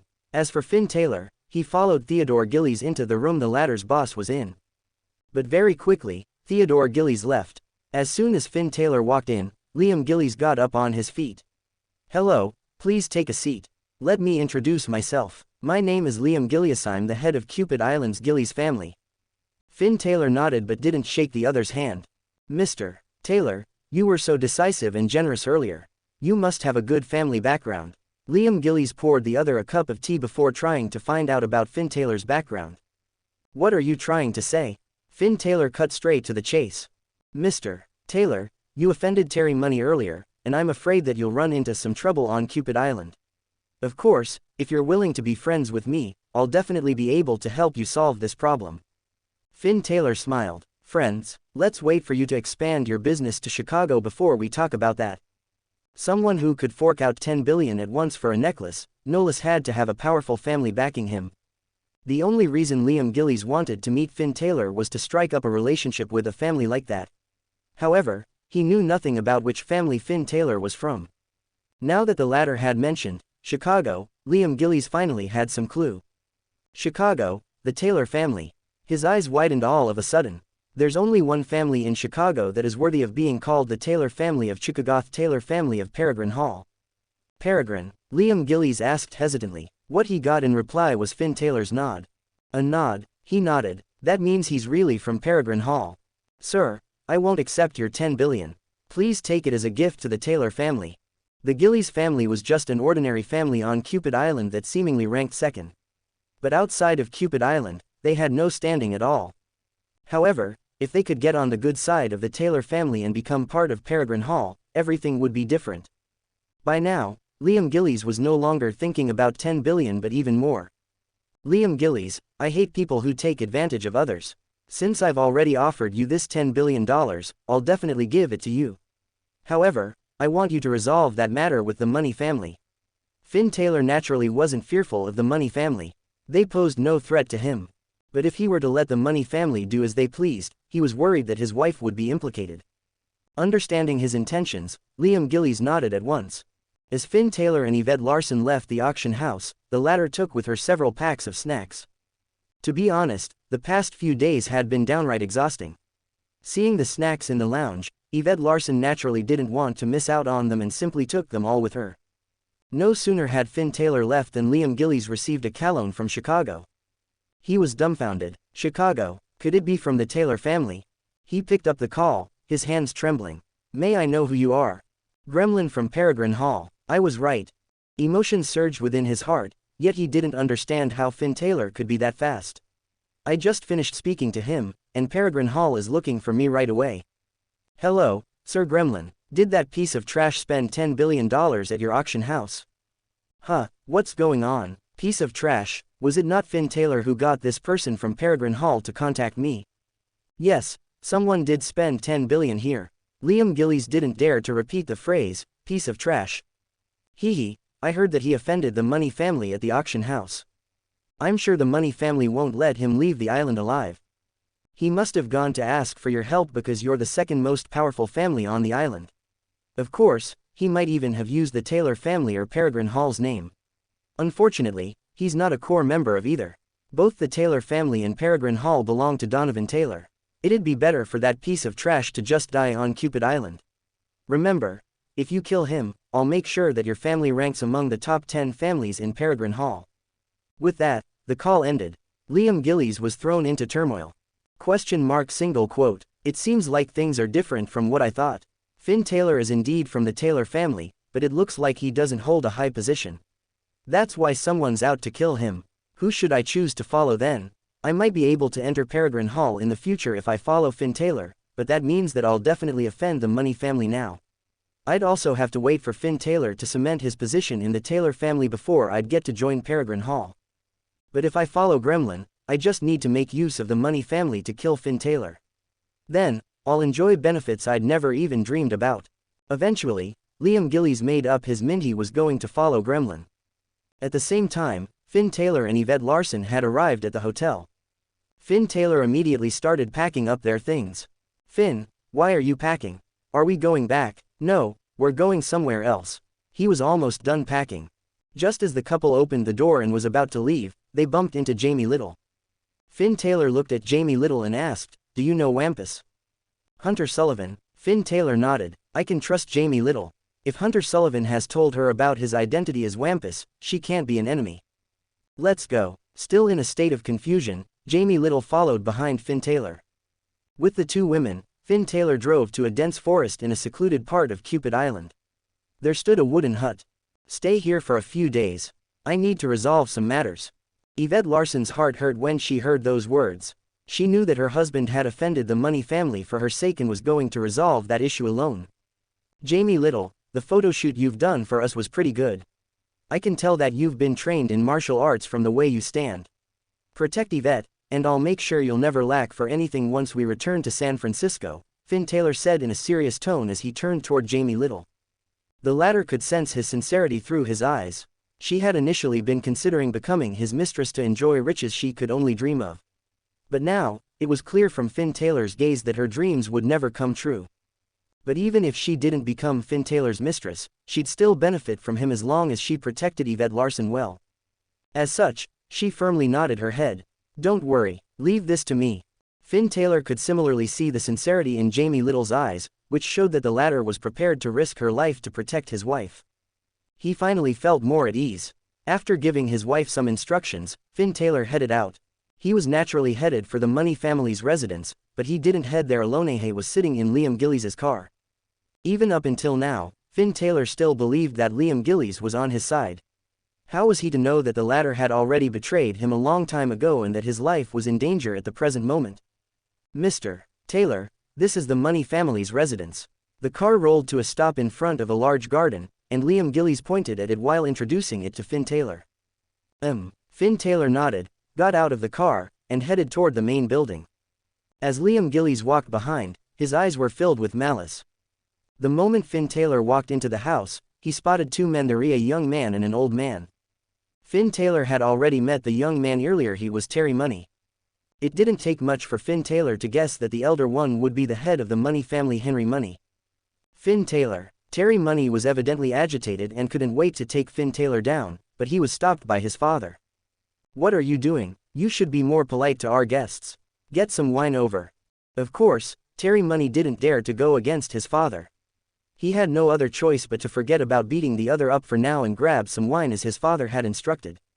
Finn Taylor didn't seem afraid of the pair either and sat right in front of the old man. "Mr. Taylor, where are you from?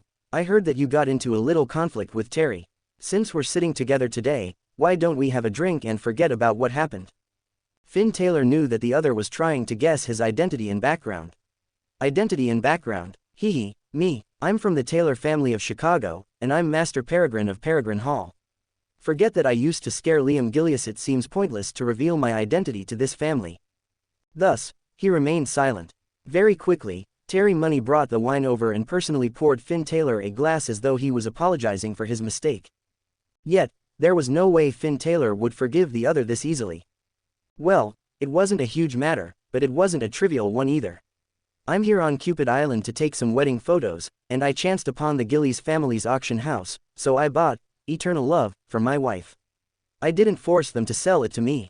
I paid for it with my own money, but your son thinks of me as his enemy because of that. I'm not one to take bullying lying down. I'll let this matter go if your son compensates me for it. What do you think?" Finn Taylor didn't care much for compensation given his status, but the Money family had their pride. As the top family on Cupid Island, apologizing on their own turf would be no different from crushing their own reputation. "Finn Taylor, don't test your luck. We're not the ones who have to apologize to you. You're the one who has a death wish by coming to our house alone."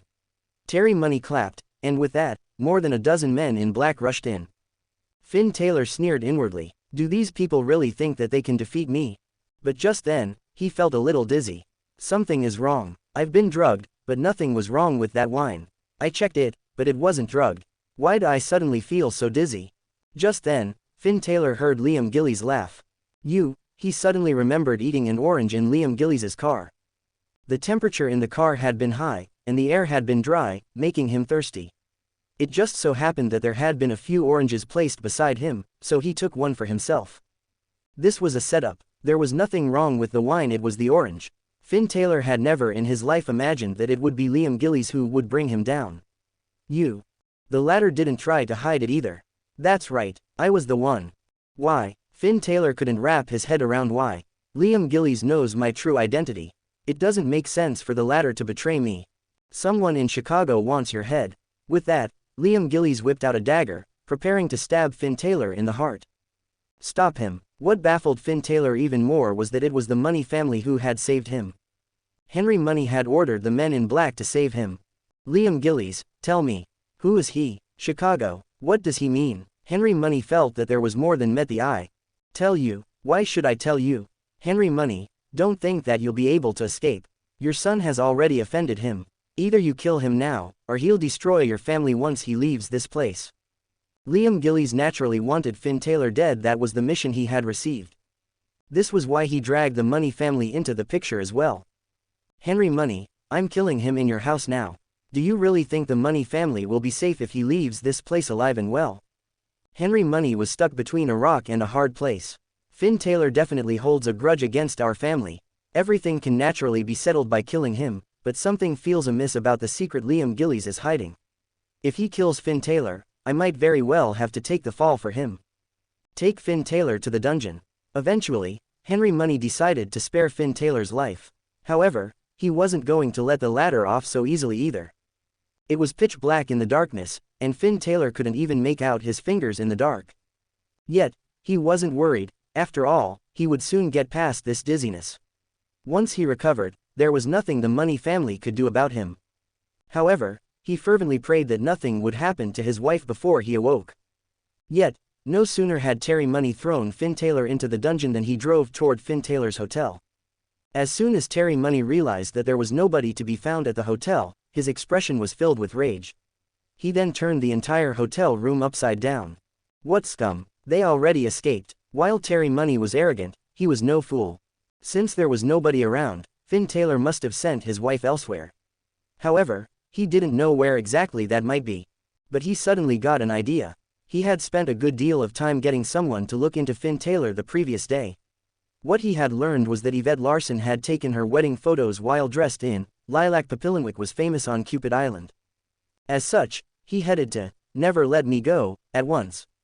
Very quickly, he arrived at the boutique and immediately looked for the boss. Do you know Finn Taylor? What's going on? The boss was stupefied. No. You don't know him, but he bought such an expensive gown from you. Everyone knows that the story behind that dress is fake. You're just looking to sell it at a good price. Mr. Money, I admit that your family is rich and powerful, but what are you trying to do by blindly accusing other people here? Find Yvette Larson for me. Otherwise, I'll destroy your boutique. The boss couldn't help but feel incredulous.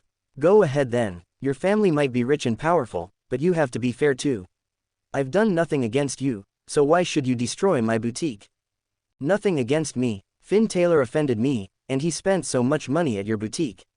That means you're friends, so it's absolutely reasonable for me to smash your boutique. The boss was dumbfounded by Terry Money's morals. Everyone has told me just how unreasonable and demanding Terry Money is. I used to think those were just exaggerations, but now, it seems like they were all true. In fact, they even skimmed on the details. However, the boss knew that she couldn't hold a candle to the Money family. If they were to destroy her shop, there would be no way for her to avenge herself. Hold on. Just as Terry Money was about to turn her shop upside down, the boss stopped him. What, are you finally willing to tell me? You should have said so earlier. I really have no idea where Yvette Larson is. Only seconds earlier, Terry Money had thought that the woman in front of him had wisened up and decided to spill the beans. Yet, he was met with such words. Terry Money blew up. Are you playing with me? No, listen to me. I've never crossed paths with Yvette Larson and her husband. They only bought a gown at my boutique, so how could I possibly know where they are now? However, I know the person who brought them here.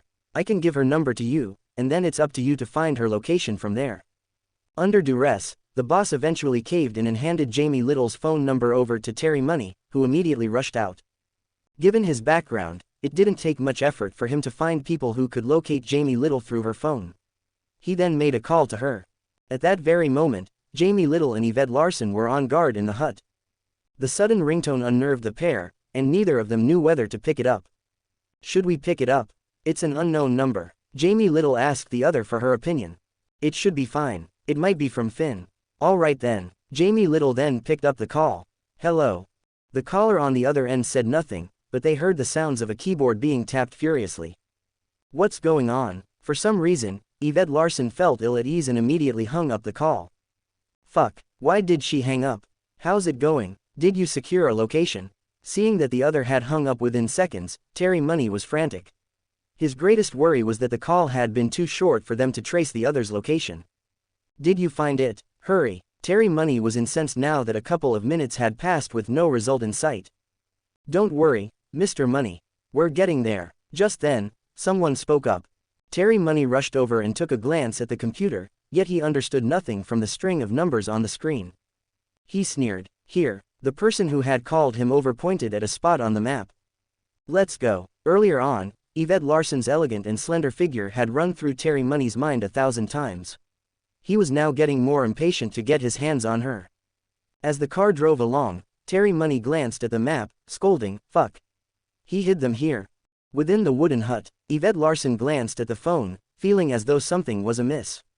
No, we can't stay here. There was a problem with that call, let's go. With that, she took Jamie Little's hand, preparing to leave. But right then, a car screeched to a halt in front of the hut. The door was flung open, and Terry Money strolled in. So you guys are really here. How did you find us? Yvette Larson was panicking inwardly. Ms. Larson, I won't eat you. There's no need to be so anxious. As he said so, he reached out to grab hold of Yvette Larson. But Jamie Little intercepted and threw Terry Money into the air with a flying kick. The latter then landed on the ground, clutching his stomach in agony. Fuck, you shameless bitch. Terry Money waved his hand, and his men immediately appeared. Although Jamie Little was trained in martial arts, it was still a challenge to go against 4 other men. It didn't matter how skilled she was as the men rushed up toward her, she was tackled onto the ground. One of the men even waved a dagger at her head. Hold on. Don't hurt her, Yvette Larson quickly stuttered. Stop. Terry Money finally instructed his men to stop too. Don't hurt her, I can go with you. To the Money family's house. Ah ha ha, I guess you don't really like this place. Ha ha ha. Terry Money looked at Yvette Larson with a smirk. Alright, let her go. Let's go. Yvette Larson eventually left with Terry Money, while Jamie Little was left writhing in pain on the ground, unable to get back up. However, she bore with the pain and crawled to her phone, making a call to Hunter Sullivan. Huge trouble has arisen on Cupid Island. There's no way I'll be able to resolve this alone. I need Hunter Sullivan's help. He can do anything. He should be able to resolve this too. Terry Money couldn't resist the urge to touch Yvette Larson in the car, but the latter whipped out a hairpin out of nowhere and placed it against her neck. Try to do anything more, and I'll commit suicide.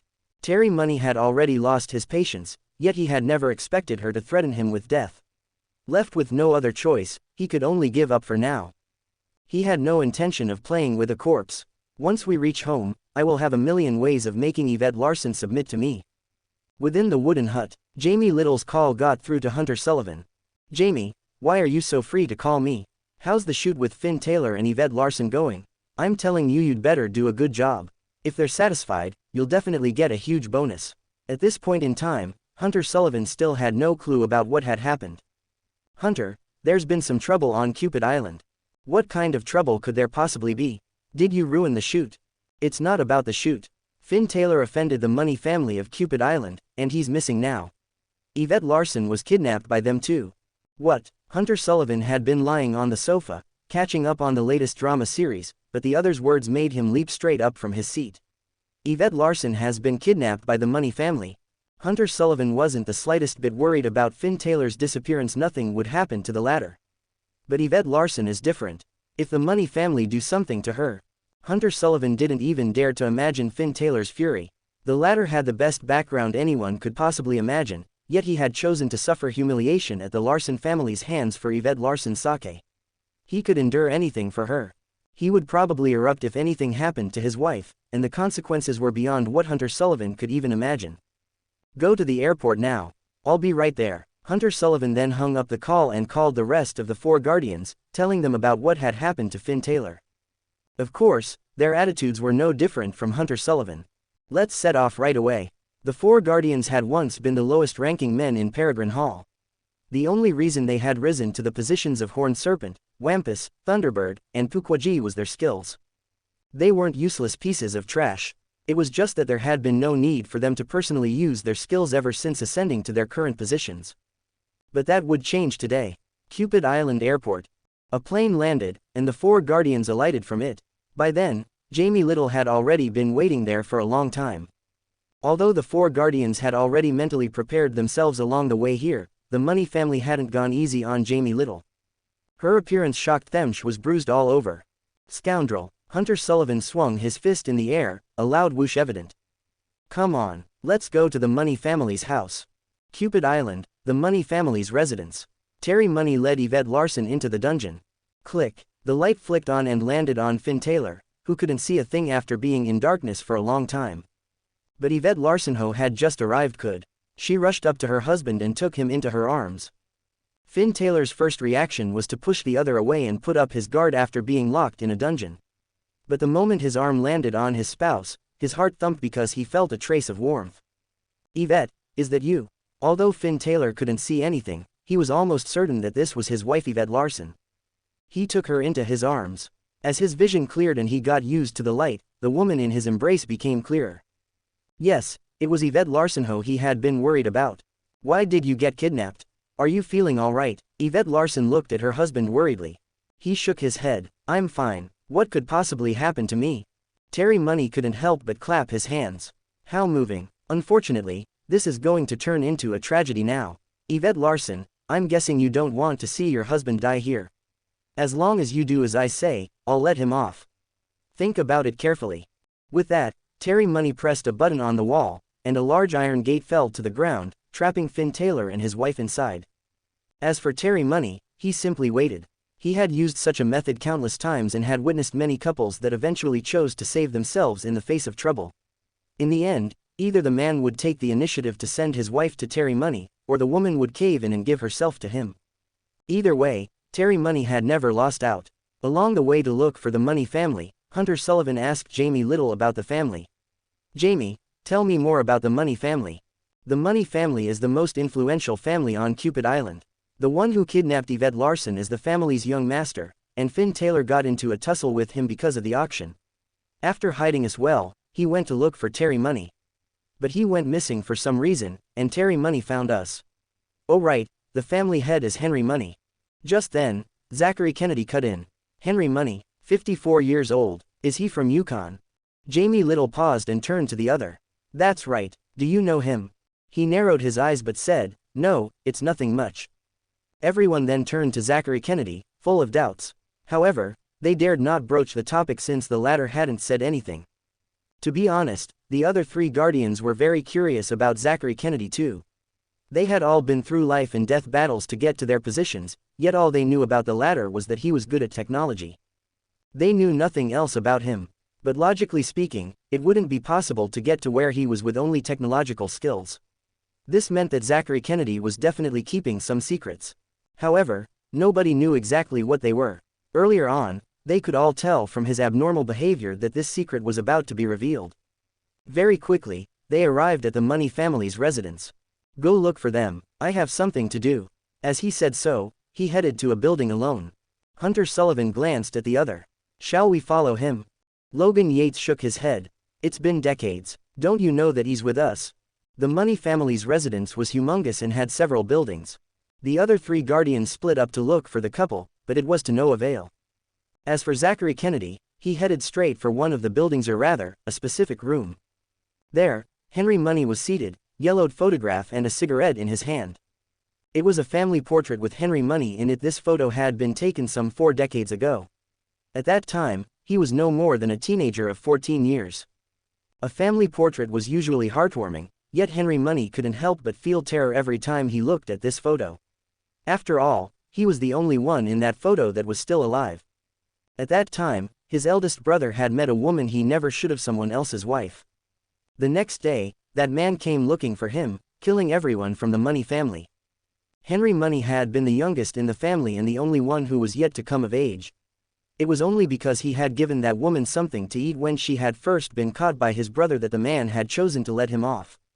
40 years had passed since then, yet these events flashed through his mind like a movie every time he stared at this photo. "I thought that we'd never meet again in this lifetime." Just then, someone pushed the door open and entered. Henry Money was just about to lash out at the other when he spotted the latter's face. He'd never forget that face for the rest of his life. It was the one who had killed the entire Money family 40 years back. "Why, you Mr. Kennedy. It looks like you haven't forgotten me. I thought that you'd have forgotten all about me now that you're the head of the most powerful family of Cupid Island." "Of course not, Mr. Kennedy. I'm eternally grateful to you."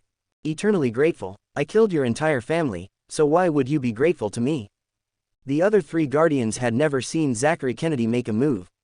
Who would have thought that Zachary Kennedy had eliminated an entire family decades earlier? "Mr. Kennedy, what happened at that time was our fault. I'm already eternally grateful that you were willing to forgive me and spare my life. I'd never dare to think of anything else. Hee, I don't think your family has improved. You guys are no different from how you were 4 decades ago. Your son has taken your eldest brother's place." Henry Money was stunned. "My son?" His heart tightened, and he couldn't help but worry. Something must have happened to the Money family for him to suddenly show up here today. He even mentioned Terry. Something is amiss. "Henry Money, you're really something. You managed to kidnap him." "Him? Who are you talking about? Do you really not know who I'm talking about? Do you mean that your family has kidnapped more than one person lately?" Henry Money grew more frantic as the other spoke. "We've only kidnapped one person recently, Finn Taylor. When we caught him, Liam Gillies revealed that Finn Taylor has an extraordinary background, but what exactly is his background? Have you ever heard of Peregrine Hall?" Peregrine Hall. Henry Money was no fool, so he had naturally heard of it. But it was exactly because of this that he felt even more panicked. "Are you saying that he's from Peregrine Hall?" Zachary Kennedy shook his head. That confused Henry Money even more. Since Finn Taylor doesn't belong to Peregrine Hall, why did Zachary Kennedy suddenly mention it? Peregrine Hall is his. What's he saying? Henry Money contemplated those words for a while before suddenly leaping up. Master Peregrine of Peregrine Hall. Zachary Kennedy chuckled. If you think that your family is really so amazing that you managed to kidnap him, I'm going to die of laughter. He's just playing along with you guys, and it's up to you whether the Money family gets to live. Henry Money was at his wits' end now. We kidnapped Master Peregrine of Peregrine Hall. What a joke. Do you think an insignificant family like us could have done so? He's just playing along with us. But he's right, there's been an accident. Terry kidnapped Master Peregrine's wife. We're doomed. Henry Money's family had already been destroyed once.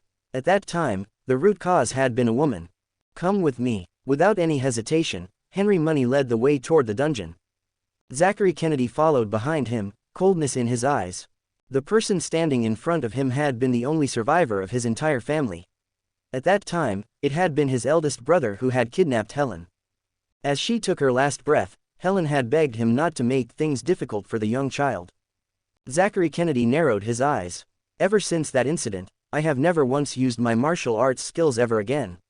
But now that I've met my mortal enemy again, it feels difficult to suppress my murderous instincts. The dungeon in the Money family's residence was so well hidden that the other three guardians still hadn't found it. However, they received a message from Zachary Kennedy and immediately headed to look for him. Very quickly, they gathered and headed for the dungeon together. Cupid Island, the dungeon of the Money family's residence. Finn Taylor glared at Terry Money, his eyes full of murderous intent. Why are you looking at me like that?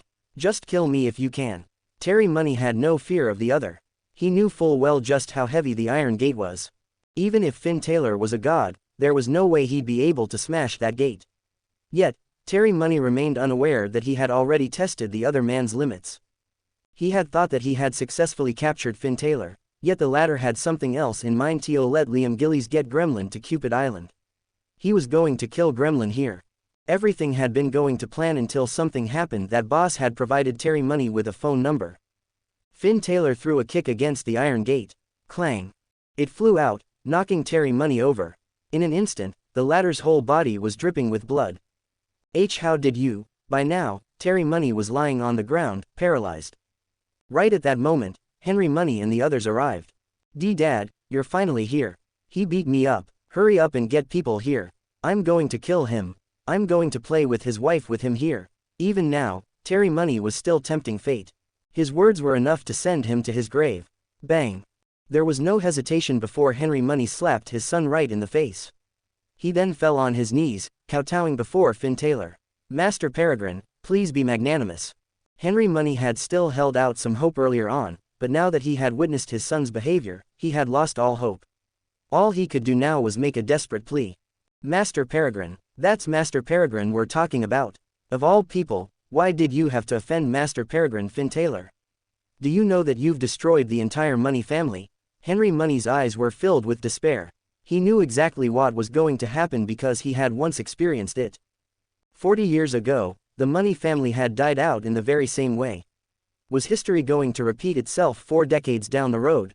Leave it to me. Unexpectedly, Zachary Kennedy, who never got himself involved in physical fights, offered himself up to deal with the Money family.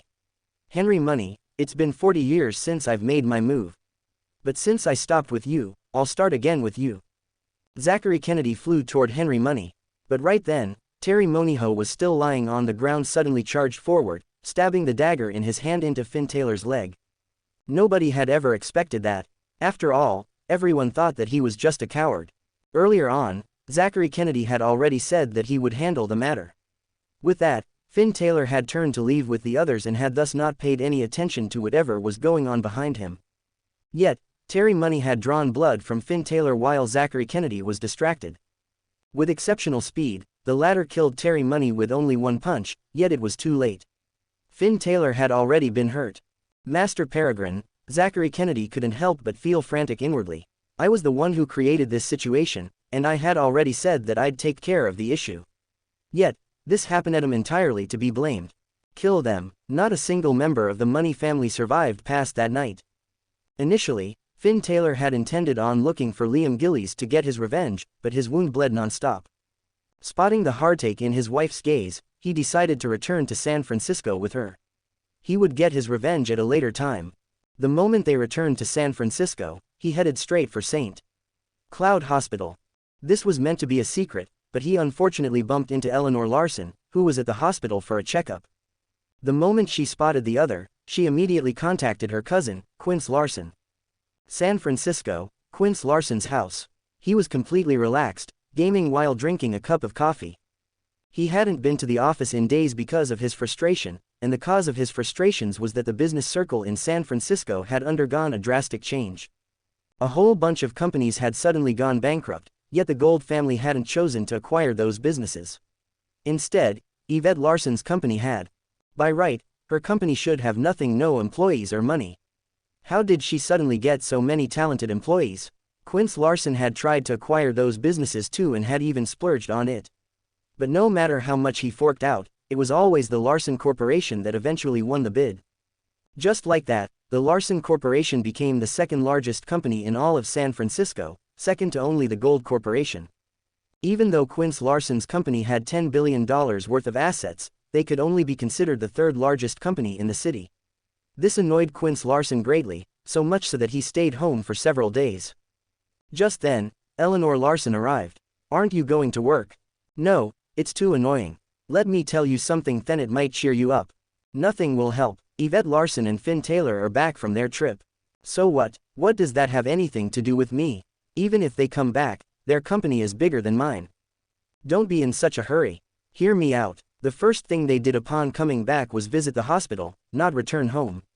"Why, is Yvette Larson pregnant? It hasn't even been a week since they went on their trip." "How could she be pregnant?" "Huh, what's going on then? Tell me more." "Finn Taylor was severely injured. I saw he was bleeding profusely." "How interesting. I'll go visit him." Quince Larson wished to see the world in chaos. Since he had found out about this, he had to take a look at it. He didn't intend to do anything. Just seeing Finn Taylor injured would delight him. Street, Cloud Hospital. After getting his injury treated, Finn Taylor had finally stopped bleeding. He had undergone a thorough checkup, and the doctors hadn't found any problems either. As such, Finn Taylor decided to leave the hospital. However, Yvette Larson had been scarred by the events on Cupid Island and insisted on him being hospitalized for an entire month. Fuck, that's going to be so boring. Yet, Finn Taylor had no other choice because his wife had made that request. He glanced at the four guardians who pretended to look around. Not a single person paid him any heed. It seems like there's no way out of this. With no other choice, Finn Taylor checked himself in. As the others left, Finn Taylor instructed Hunter Sullivan to settle Jamie Little down. After all, she had done them a huge favor this time. If not for her call to Hunter Sullivan, something bad really might have happened. Finn Taylor wouldn't shortchange such a good person. Not long after the group left, Eleanor Larson arrived with her cousin. "Oh, Finn Taylor, didn't you go on a trip to take wedding photos? How did you get injured? Sigh, look at you. Your trip nearly turned into one for a funeral shoot." The cousins started saying these nasty things the moment they entered. Scram, Yvette Larson was a gentle and meek woman, but she'd been driven to her limits. Her cousins had really crossed the line. "Yvette Larson, you're going overboard. We're a family. Eleanor and I specially came down to visit Finn Taylor because we heard that he got injured." "That's right, I never thought that you were such a petty person, Yvette. We're here out of goodwill, but you're not even grateful toward us. Look, we're the first that came to visit you after something happened. That's what family is for. Yes, you must cherish your family. If Finn Taylor dies, who else would be able to attend his funeral as family? We are the only ones who'd be able to do so." Unable to tolerate it anymore, Yvette Larson picked up the IV drip stand and whacked her cousins.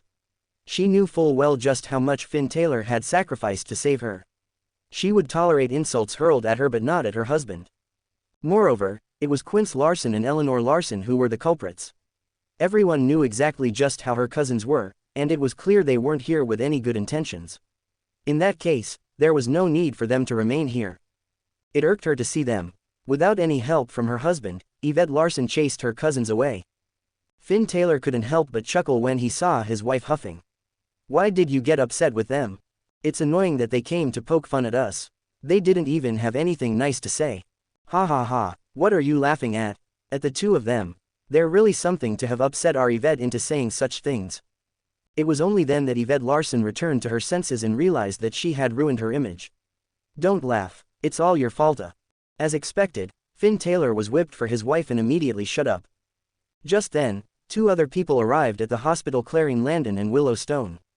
It wasn't strange that the two best friends had learned of this. Along the way back, Yvette Larson had made a call to them out of fright. A trace of coldness flashed past Finn Taylor's gaze as he glanced at the pair, especially Willow Stone. However, he didn't let that show. "You're not dead, are you?" Clarine Landon laughed as she looked at Finn Taylor. "You're the one who should be dead." Clarine Landon's words weren't very different from Quince Larson's, but her intentions were different. The latter had come only to make a joke of him, but Clarine Landon was different. She had a close relationship with Finn Taylor. She was actually worried about the latter and was merely cracking a joke. Willow Stone, on the other hand, stood by the side and remained silent. Only when everyone had almost finished chatting did she suddenly speak up. "Yvette, is Finn Taylor going to be hospitalized for a while?" "Yes, for about a month. Do you need to get him some necessities then?" Yvette Larson gave it some thought and eventually headed out after giving her husband some instructions. Willow Stone pointed outside and said to Clarine Landon, "Leave this to me. You can go help Yvette. She'll probably have to buy quite a lot of things." Without giving it much thought, Clarine Landon quickly ran out. Just like that, Finn Taylor and Willow Stone were the only ones left in the ward. "What do you want?" Finn Taylor knew that the other had deliberately distracted her two best friends. What is this woman up to? I've already gotten Zachary Kennedy to investigate her, but we didn't get anything out of it. Her background is too clean, so much so that it's unbelievable. Her grades have always been good, although she never topped her class, yet she has never committed an error ever since the day she entered elementary school. Her life is like a sheet of paper that's filled with words and doesn't have a single error. This is impossible. Everyone has to have made mistakes in their lives at some point in time. Finn Taylor refused to believe that this was true. Someone had to have manipulated these results. Willow Stone removed her jacket and sat herself on Finn Taylor's bed, going so far as to lean against the head of the bed and lie right next to Finn Taylor. "Is Yvette Larson really that pretty?" "I'm pretty too." "What are you trying to do? Don't you know that I'm your best friend's husband?" Previously, Finn Taylor had thought that Willow Stone was simply testing his loyalty on his wife's behalf. But later on, he realized that this wasn't the case. She had her own goals. "Does that mean that you wouldn't care so much if I wasn't her best friend?" Finn Taylor was stunned by her words, and he shoved her off the bed. "Willow Stone, you disgust me." Willow Stone smirked as she put on her clothes. Glaring at Finn Taylor, she said, "Finn Taylor, I disgust you. You'll pay for what you said today, but you won't be the one paying. I'll make Yvette Larson pay." With that, Willow Stone left.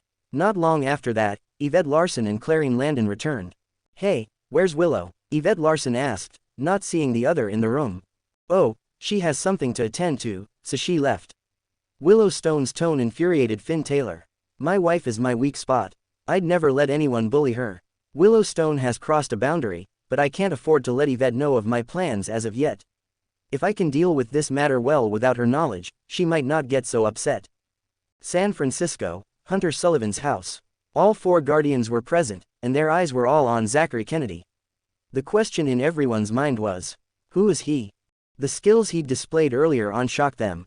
None of them had even known that Zachary Kennedy was trained in martial arts before today. Why had he kept that a secret? "There are some things I don't want to talk about, and I'm not going to use my martial arts skills again from now on. I was merely putting an end to a mistake I made 40 years ago." Zachary Kennedy naturally didn't want to tell the others about how Helen was his weak spot. Seeing that he wasn't willing to let them in on more, Logan Yates waved the others off. The latter then turned to Hunter Sullivan. "Hunter, were you the one who found Jamie Little?"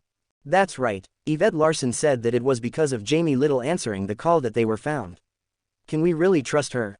Finn Taylor was currently hospitalized, so there was no need for them to trouble him with such trivial matters. "I think we can trust her. If she really betrayed Yvette Larson, there would have been no need for her to call us," Alexander Scott analyzed. "That's true. If she were a traitor, she never would have made the call." Eventually, the four guardians came to a unanimous decision to trust Jamie Little. However, they had to investigate that call. Who had called them? Was it Terry Money? If so, what was the relationship between Jamie Little and Terry Money? Did they have each other's numbers? This would be left to Zachary Kennedy. After all, he was the best amongst them when it came to such things. "Oh right, there's something else I want to talk about." Logan Yates took out a photo. "Willow Stone, Master Peregrine asked us to investigate this woman. The first time around, We didn't go in depth and only found out that her parents were farmers and that she was Yvette Larson's college roommate.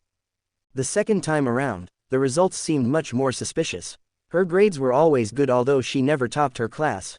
She's never made a single mistake in her life, and we couldn't find any records about her hometown.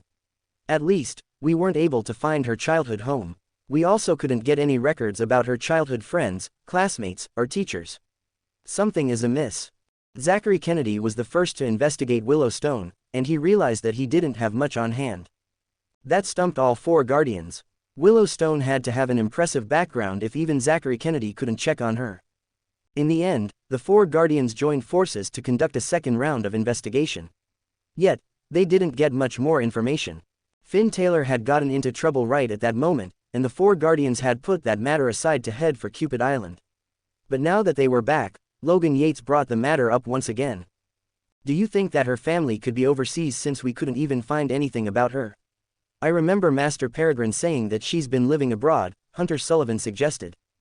That piqued everyone's interest. It wasn't difficult for them to investigate families within the country. After all, every family was fighting to join Peregrine Hall to improve their prospects. This meant that it was highly probable that the other's family wasn't even in the country. Street. Cloud Hospital. Finn Taylor was lying on the bed.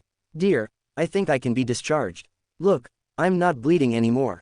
Oh right, aren't you going to take a look at how things are going in the office? Finn Taylor was bored to death in the hospital.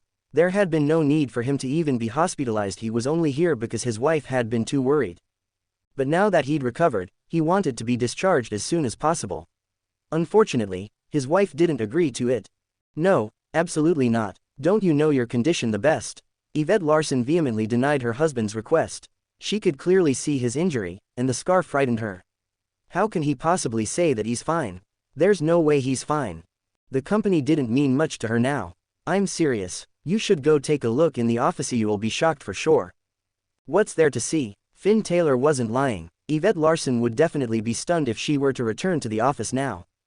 The talents of the companies belonging to New York's Sullivan family, Chicago's Yates family, Seattle's Scott family, and Washington's Kennedy family had resigned from their jobs and joined the Larson Corporation the very next day.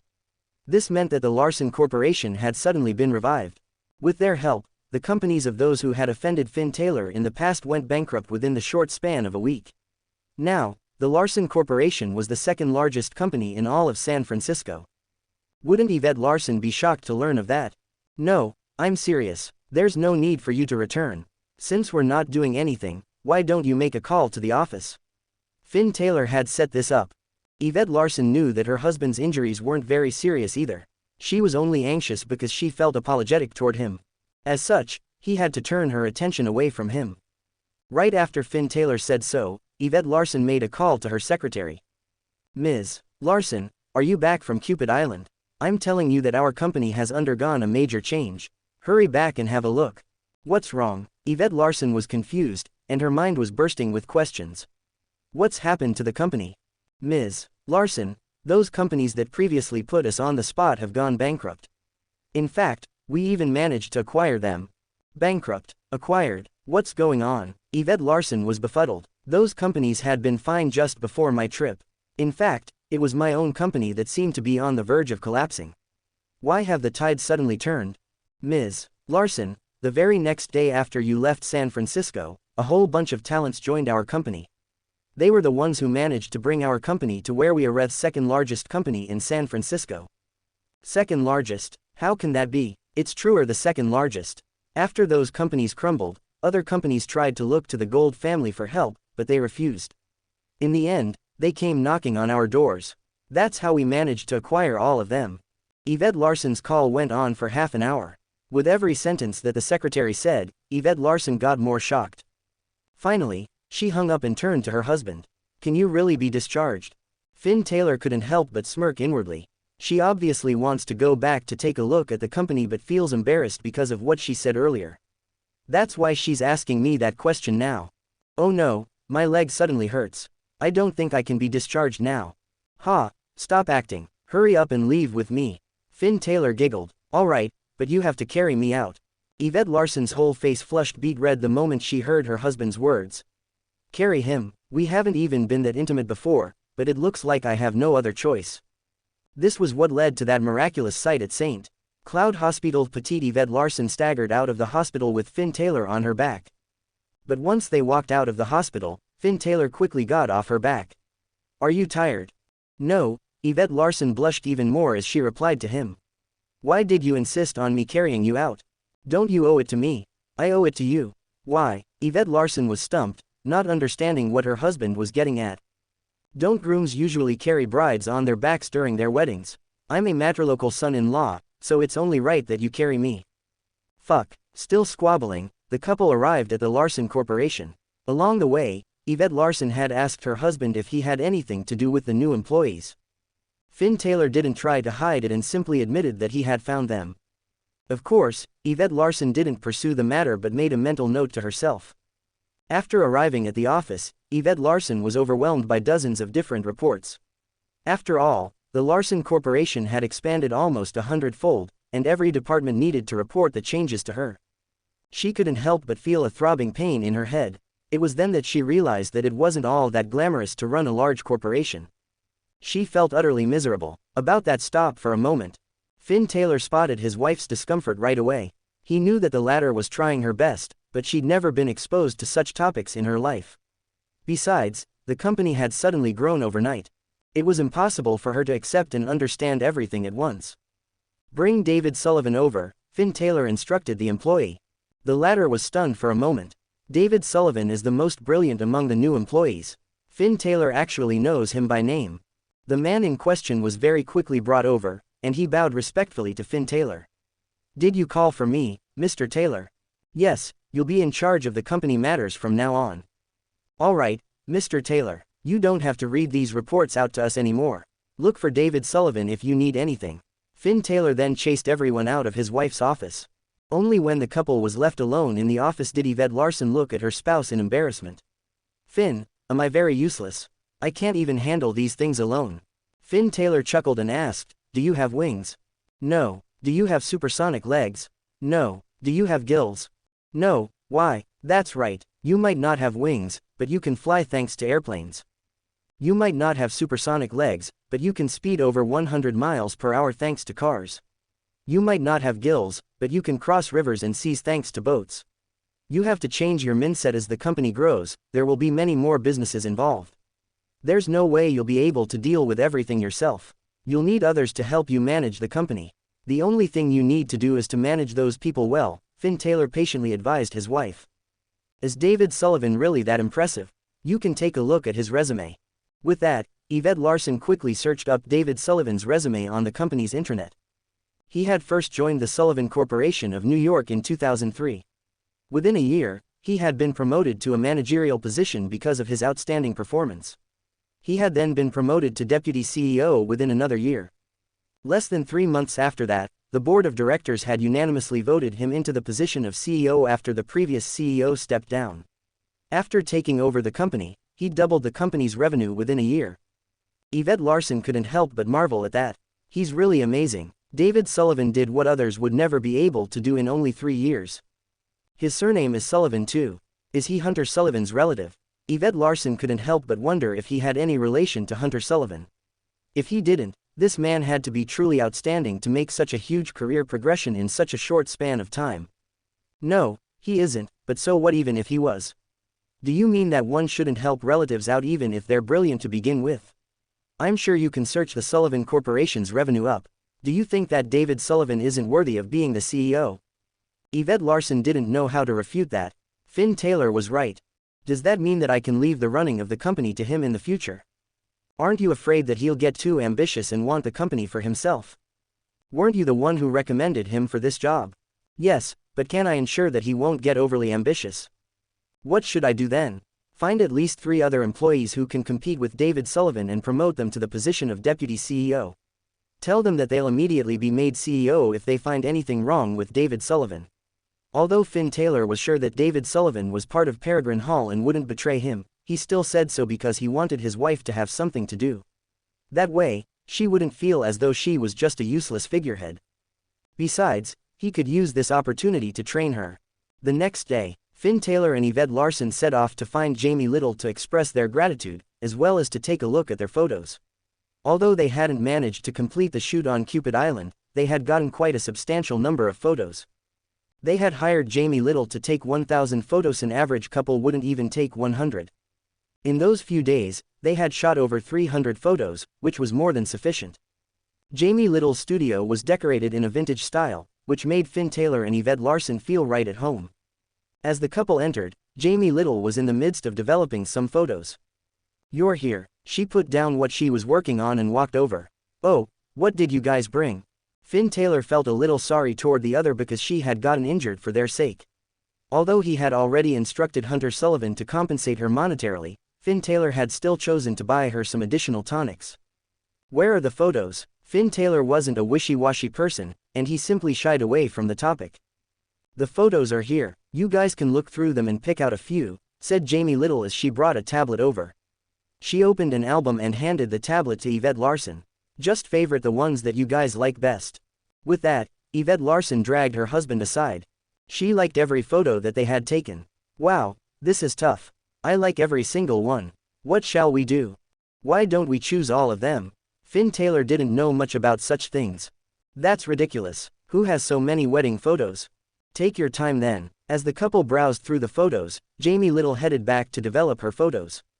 Right then, a group of men walked into the studio. Jamie Little glanced at them nervously. "I really don't have any money. Can't you give me a few more days?" "A few more days? You were the one who wrote this. Are you going to go back on your word?" "But I only borrowed $7,000. I've already returned you $30,000, and you're still asking for $70,000. Don't you think you're going against the law?" "Against the law, miss? You'd better watch your words. I don't mind letting you taste blood. I have $700 here. You can have it, but I really don't have anything more." $700? Do you think we're beggars? Don't try your luck. This is all I have, and you can take it if you want. I have nothing more. Hey, you're trying to play me. Beat her up." Finn Taylor and Yvette Larson were halfway through choosing their photos when they heard a commotion outside. "What's wrong?" Yvette Larson asked as she glanced out. "I don't know. Let's go take a look." Finn Taylor then headed out. Just as he reached the door, he spotted a couple of guys charging toward Jamie Little. Without any hesitation, he rushed over and shoved them aside. "What are you doing?" The head honcho glared at Finn Taylor with malice in his eyes. "Who are you? This has nothing to do with you. You'd better not stir up trouble for yourself." "Oh, this has something to do with me. What are you going to do about that?" "What, are you her friend? Great, she owes me money. Why don't you pay us $70,000? Finn Taylor glanced at Jamie Little. "You borrowed money from him?" "Yes, but I've returned everything that I owe him and much more, but he's still asking for more. I borrowed only $7,000, but I returned $30,000. Now, he's even asking me for another $70,000. I don't have that much money. I thought that something major happened, but it's just a loan shark." Finn Taylor sneered. "Great, you're a loan shark here in San Francisco. Where are you from?" Loan sharks operated in a gray area, and it wasn't for just anyone. This meant that they had to find themselves strong backers. What Finn Taylor wanted to know was who that backer was. "Andre Cavill, have you heard of him?" There were certain things that weren't very easy to solve. Since Andre Cavill moved to San Francisco, he'd done some unspeakable things. Since he had already done it, Finn Taylor allowed him to become the boss of the underworld. "This person is actually a lackey of Andre Cavill." Finn Taylor couldn't help but chuckle. "I'm the one who determines what Andre Cavill can and can't do. There is no way Andre Cavill would get into such illegal loans. It seems like this man is just putting on a pretense. Hey, Andre Cavill, ask him to come here and return me the extra $23,000 that you guys took," Finn Taylor commanded as though he was the boss of Andre Cavill. The others couldn't help but burst out into laughter. "You make it sound as though you know our boss. Why don't you call him over then since you're so amazing?" Finn Taylor sneered. "Do you really want me to call him? If I call him over, it won't be just a matter of $23,000. I think you'd better just fork out the money now." The men thought that Finn Taylor was simply making things up. "There's no way that this guy knows Andre Cavill." "Fuck, you don't know Andre Cavill, but you're still trying to put up a show. Jamie Little, when are you going to return us the $70,000? Finn Taylor owed Jamie Little a favor, and the former never liked to owe anyone anything. These men in front of him were going around in Andre Cavill's name. Since Andre Cavill was his man, Finn Taylor was naturally not going to let these men off. Finn Taylor then whipped out his phone and made a call to Andre Cavill. Andre, you're really something. Someone borrowed only $7,000 from you, but $30,000 isn't even enough. You even asked them to collect another $70,000. Why don't you just ask for $50 billion? You'd better come over right now. Finn Taylor hung up and sent his location to Andre Cavill, who was currently in his bar. The latter was dumbfounded by his boss's sudden call, and he turned to his lackeys. Did anyone here become a loan shark? The men in front of him were confused. No, boss, didn't you say that we aren't allowed to do that? That's right. Then, why did Mr. Taylor say that I did? Forget it, he'll go over and take a look. Andre Cavill then headed for Finn Taylor's location with 3 of his men. Hee, you're really going all out. You even made a call. Alright, I'll wait here and see if Mr. Cavill shows up. That man was in no hurry, and he took a seat, eager to expose Finn Taylor's lies. Yet, 4 men rushed in less than half an hour later. Mr. Taylor, what do you mean? I haven't loaned anyone any money. That man was still seated on the sofa with a grin on his face, but the man that ran in all of a sudden threw him off guard. He recognized that man, it was Andre Cavill. He was so frightened that he got out of his seat. How am I supposed to know? He said that he's your lackey. My friend borrowed $7,000 from him, but he asked for $30,000 back. Now, he's even asking for $70,000. Andre Cavill turned in the direction that Finn Taylor pointed, only to see a foreign face. Who are you? Why are you smearing my name? That man was in a frenzy. My name is Ratty. Mr. Cavill, I'd never dare to pretend to be your lackey. I was just boasting, I never thought that. Ratty was distraught. From the way Andre Cavill approached that man, it seems like the latter is his boss. Oh, so you tried to use my identity to scare my boss. Ratty was right. He'd been in the industry for decades and could tell from just one glance who held the higher position amongst them. Now, he was on the verge of breaking down. Why don't you tell me how we should resolve this matter? Finn Taylor cut in just then. Ratty glanced at Finn Taylor tentatively. What do you intend to do? It's simple. We can either deal with you as though you're Andre Cavill's lackey or as though you're not Andre Cavill's lackey. What do you think? What do you mean? If you're Andre Cavill's lackey, you did something you never should have done by offering this loan. Hence, we'll consider this matter settled once we chop off all your fingers.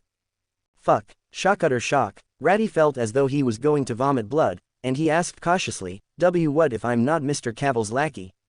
That's even more simple. Jamie Little is my friend, and you blackmailed my friend.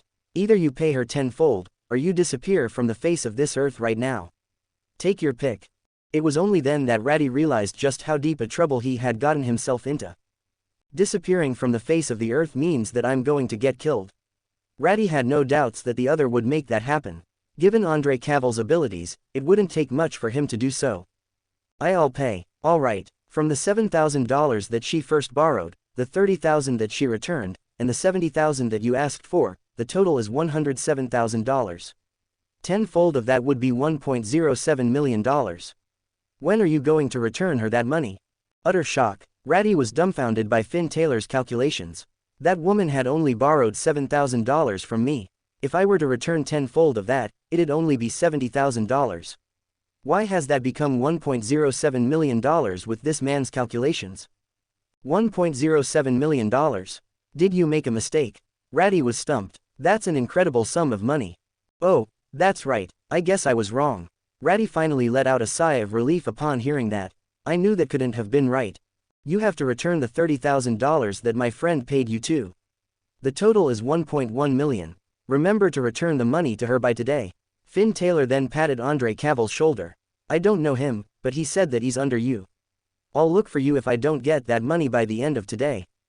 With that, Finn Taylor turned to Jamie Little. We're almost done choosing the photos. Come take a look. The trio then left. Ratty was left staring at Andre Cavill, terror in his heart. Mr. Cavill, do I really have to pay $1.1 million?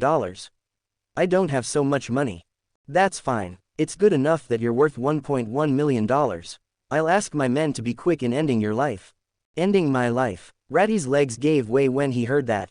Now that things had come to this stage, he naturally dared not push the responsibility away and started making calls, begging his acquaintances for loans. He could make more money, but he'd have nothing once he was dead. Finn Taylor and Yvette Larson handed the photos to Jamie Little, who promised that they would be ready within a week. Oh right, Jamie, let me ask you something. Do you want to know why I need $7,000? Yes. Finn Taylor was truly curious as to why Jamie Little wanted that sum of money. The latter earned her keep, and with a career, she shouldn't need to borrow any money from others. Have you heard of Mercy Orphanage? Mercy Orphanage? Finn Taylor shook his head. He was a straightforward person. If he knew, he'd say so. However, he'd never heard of Mercy Orphanage. Mercy Orphanage is a private orphanage where I grew up. It was clear that she treated Finn Taylor and his wife as friends for her to be willing to admit to growing up in an orphanage. Mercy Orphanage has only managed to stay open to this day thanks to the sponsorship from various companies in San Francisco. But they've recently stopped sending funds over, so the director asked me for some help. They've stopped sending funds over. I don't know much about it, and I don't know how to broach the subject either. Jamie Little felt a little embarrassed. This actually has something to do with the two of you. Us. Finn Taylor was confused. I didn't even know about Mercy Orphanage. Why am I getting dragged into the picture? Well, we've always received funds from major companies, but they've recently gone bankrupt. Jamie Little didn't reveal much, but Finn Taylor knew exactly what she meant. The companies sponsoring Mercy Orphanage were the same companies that Finn Taylor had forced into bankruptcy. But that wasn't strange. After all, those companies were well known in the city. The easiest way to improve their reputation was to be involved in charitable acts. Haha, it seems like it really has something to do with us. Why don't we look for you tomorrow? Let's make a trip to Mercy Orphanage together. Finn Taylor had always been a responsible person. Although this didn't have much to do with him, it was true that he was the cause of this all. Hence, he naturally wasn't going to stand by the sidelines. The next day, Yvette Larson had planned to follow her husband as well, but something cropped up in the office, and she couldn't get away.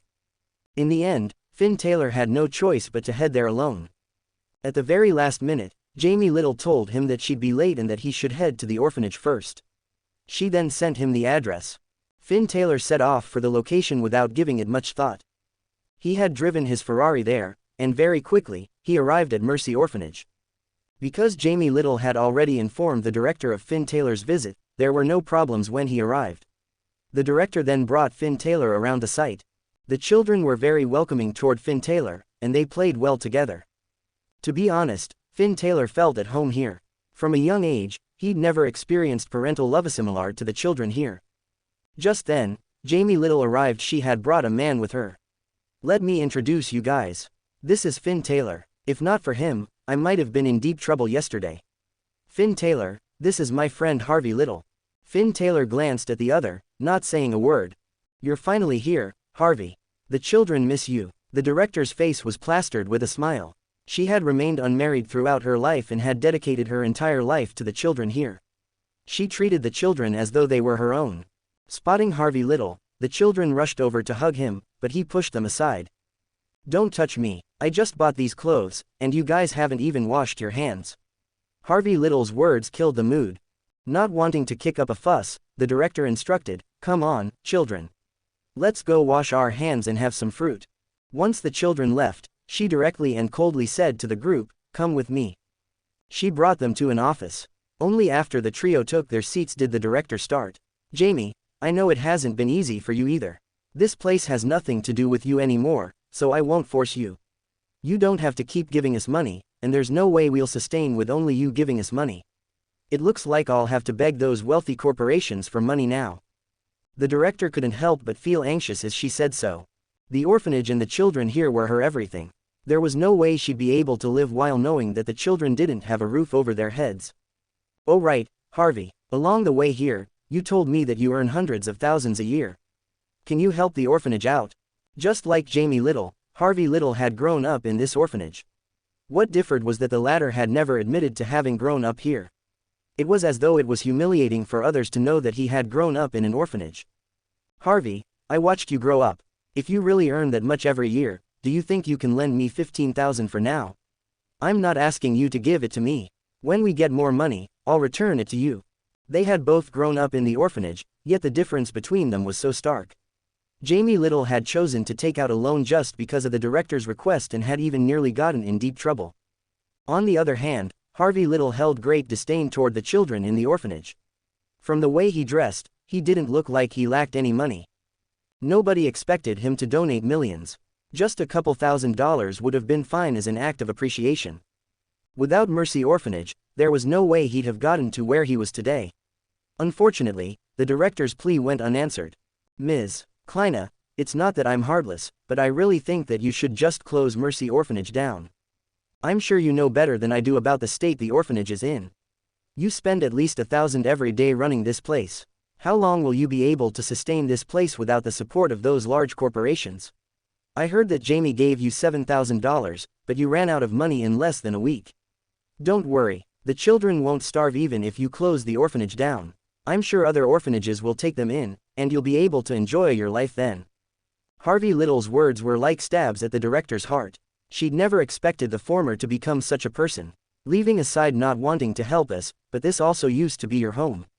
How could you ask to close this place down just like that? Harvey Little's words pained the director and shocked Jamie Little. The latter had entered the orphanage at nearly the same time as Harvey Little. The director usually split the children up by their ages. To give them a sense of security, she usually gave the same surname to children who entered at the same time. As such, Jamie Little had always thought of Harvey Little as an elder brother and had kept in contact with him even after leaving the orphanage. In fact, the latter had even tried to pursue her in recent years. Although she hadn't yet agreed to it, she had known the other for a long time. Perhaps she would eventually cave in and give him a chance, but she had never expected him to say such words. Harvey Little, what do you mean? What could I possibly mean? I'm just speaking the truth. Mercy Orphanage doesn't have any financial supporters any longer, and how much more do you have to offer? How much longer can you possibly pay for this? You'd better move on, Harvey Little advised Jamie Little seriously. The latter had finally seen his true side. Ms. Kleina, how much do you guys need? Finn Taylor looked toward the director. He liked the children here very much, so he was more than willing to sponsor this orphanage. For now, we'll probably need $45,000. I'll definitely find a long-term sponsor within a month. The director was determined to resolve this matter within a month. $45,000, all right, I'll think of something for you. Finn Taylor didn't offer to write them a check immediately. After all, that wouldn't be the best solution. It was better to teach a man to fish than to give him a fish. Instead of letting the orphanage seek help from sponsors, Finn Taylor thought it was better to come up with a way for the orphanage to make their own money. As such, he had asked the director to see if she had any plans. Since it seemed like the director had no such plans, Finn Taylor would come up with an idea on her behalf. In the end, Harvey Little hadn't forked out a single cent for Mercy Orphanage while an outsider like Finn Taylor had promised to take care of it. This made Harvey Little feel slightly embarrassed. Besides, he still remembered how Jamie Little talked about Finn Taylor so dreamily along the way here. He'd never seen that in Jamie Little before. Finn Taylor was no different from an enemy now. You're going to solve it. How? Let me ask you, what's your occupation? Finn Taylor smiled. I don't have a job. Harvey Little burst out into laughter, not attempting to conceal his disdain. You don't have a job? What a joke. I thought you were some big shot. Do you see that Buick outside? It's not exactly expensive, but it costs at least $30,000. You can't even afford a car without a job. How are you going to solve this problem? Jamie, is this the friend you were praising along the way? I thought that he'd be an impressive character, but it seems like he's just putting up a false front. Jamie, I think you shouldn't be friends with someone who's full of lies. Alright, you should leave. This is an orphanage. We don't want our children to learn from someone like you. Harvey Little's words displeased Finn Taylor, as well as Jamie Little. Finn Taylor just saved me yesterday. If not for him, I might have gotten into deep trouble. Yet, my friend is now putting him down. She immediately got up. Harvey, watch your words. Mr. Taylor is a guest. The director chided him, unable to hold herself back anymore. Yet, Harvey Little refused to back down. But I'm right, Ms. Kleina. We have so many children here, and we can't afford to have the children learning to tell such lies. Finn Taylor could no longer hold his anger in. Oh, what will you do if I manage to solve this issue then? If you succeed, I'll crawl between your legs and bark like a dog. How about that? Finn Taylor chuckled. All right then, Harvey, are you really not going to help us out? Sensing the awkwardness in the atmosphere, the director immediately tried to change the topic. Realizing that she was still trying to get money from him, Harvey Little immediately pretended that he was busy. Sorry, Ms. Kleina, I don't have any money. I have something on, so I'll take my leave first. With that, he left. Seeing that Harvey Little had left, the director shook her head helplessly. Sigh, Harvey has changed. I remember that he was quite a kind boy when he first came. He would always stand up for you when anyone bullied you, and he always took the blame for you too. The director let out a long sigh as she glanced at Harvey Little's departing figure. There is nothing more I can do. He has the final say over his own life. All I can do is try to guide the children on the right path. The final decision still lies in their hands. I'm sorry for making such a fuss, Mr. Taylor. Finn Taylor shook his head. It's fine. Every family has their own troubles. Don't worry, Ms. Kleina. I'll help you solve your financial troubles. Actually, it won't be difficult to resolve this matter. I can give you $45,000 now, but what will happen in a month's time? Have you thought about whether you'll really be able to find a sponsor? Even if you really do find a sponsor, what will happen if they decide to stop sponsoring you when they run into their own difficulties? Mercy Orphanage has done well, but it can't be a charity that relies on the generosity of others. The director nodded in agreement, yet she was at her wit's end. I can introduce you to a few corporations, and you can work with them to come up with profitable projects. Then, Mercy Orphanage will get a share of the profits and a steady income. You'll be able to focus on taking care of the children then. The director hadn't paid much attention to Finn Taylor earlier, and she simply thought that he was Jamie Little's friend. In fact, it was Finn Taylor who had brought up the topic of a donation. The director had never once mentioned it, yet Finn Taylor had taken the initiative to make such a proposition. She couldn't help but wonder about his background. Mr. Taylor, what do you do? Didn't I already say that I'm unemployed? Finn Taylor chuckled. He could tell that the director didn't believe him. My wife is really impressive. You might have heard of her. Oh, may I get her name? Yvette Larson, chairman of the Larson Corporation. If this had happened in the past, the director might not have known about his wife. But now, the Larson Corporation was the second largest company in the whole of San Francisco. The Larson Corporation must have been among the companies that the director approached. If your wife is Yvette Larson, you must be. The director suddenly stopped in the middle of her sentence. I never expected my status as a matrilocal son-in-law to be so well known for even the director to know about it. Awkwardness filled Finn Taylor's face. Sigh, let's just talk about the collaboration. Mr. Taylor, we don't have to discuss anything. I'll agree to anything you propose, and we'll be willing to do whatever we can to work with you. You don't have to do much, really. The companies will have to publicize their involvement with your orphanage so as to improve their reputation. This means that the children could be invited to their charitable events to participate in performances or to give speeches. The director nodded. That's fine. Our children already attend regular dance and singing classes. Besides, it's only right for us to express our gratitude. Following that, Finn Taylor didn't stay in the orphanage for much longer. Yvette Larson had run into some trouble at the office, so he asked to be excused. Just then, Jamie Little asked a little embarrassedly, Finn Taylor, could you give me a ride? Jamie Little had come in Harvey Little's car, but because of their disagreement, the latter had left. This left Jamie Little stranded. All right, let's go. SoundStories audiobooks. The director sent the pair off. When she saw Finn Taylor getting into his Ferrari, she couldn't help but think about Harvey Little's words. He had said that Finn Taylor couldn't even afford a $30,000 Buick. At that time, Finn Taylor hadn't even tried to rebut him. It wasn't because Finn Taylor didn't have a car but because the difference between them was so great that he saw no point in rebuking the other. What was the point in that? Was he worth wasting his breath on? Finn Taylor left with Jamie Little, and she apologized to the former along the way. Finn Taylor, I'm sorry. I didn't think that Harvey would be so careless with his words. He waved her off. That's fine. Besides, it's difficult for people like him to provoke me. Jamie Little laughed bitterly on Harvey Little's behalf. The latter had struggled to keep up his pretense, thinking that he'd earn respect by saying such things. Yet, he was nothing more than a clown in the eyes of others.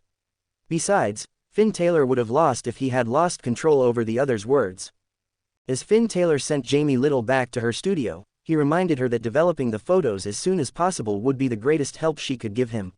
He then wasted no time in heading to the Larson Corporation. As soon as he walked into the office, he saw Yvette Larson's helpless smile. What's wrong? Did something happen? Not really. Everything is fine with David Sullivan holding the fort. Why did they call you back in such a hurry then? Earlier in the morning, Yvette Larson had initially prepared to leave with him. However, the company had suddenly asked her to return to the office. Worried, Yvette Larson had chosen not to follow her husband.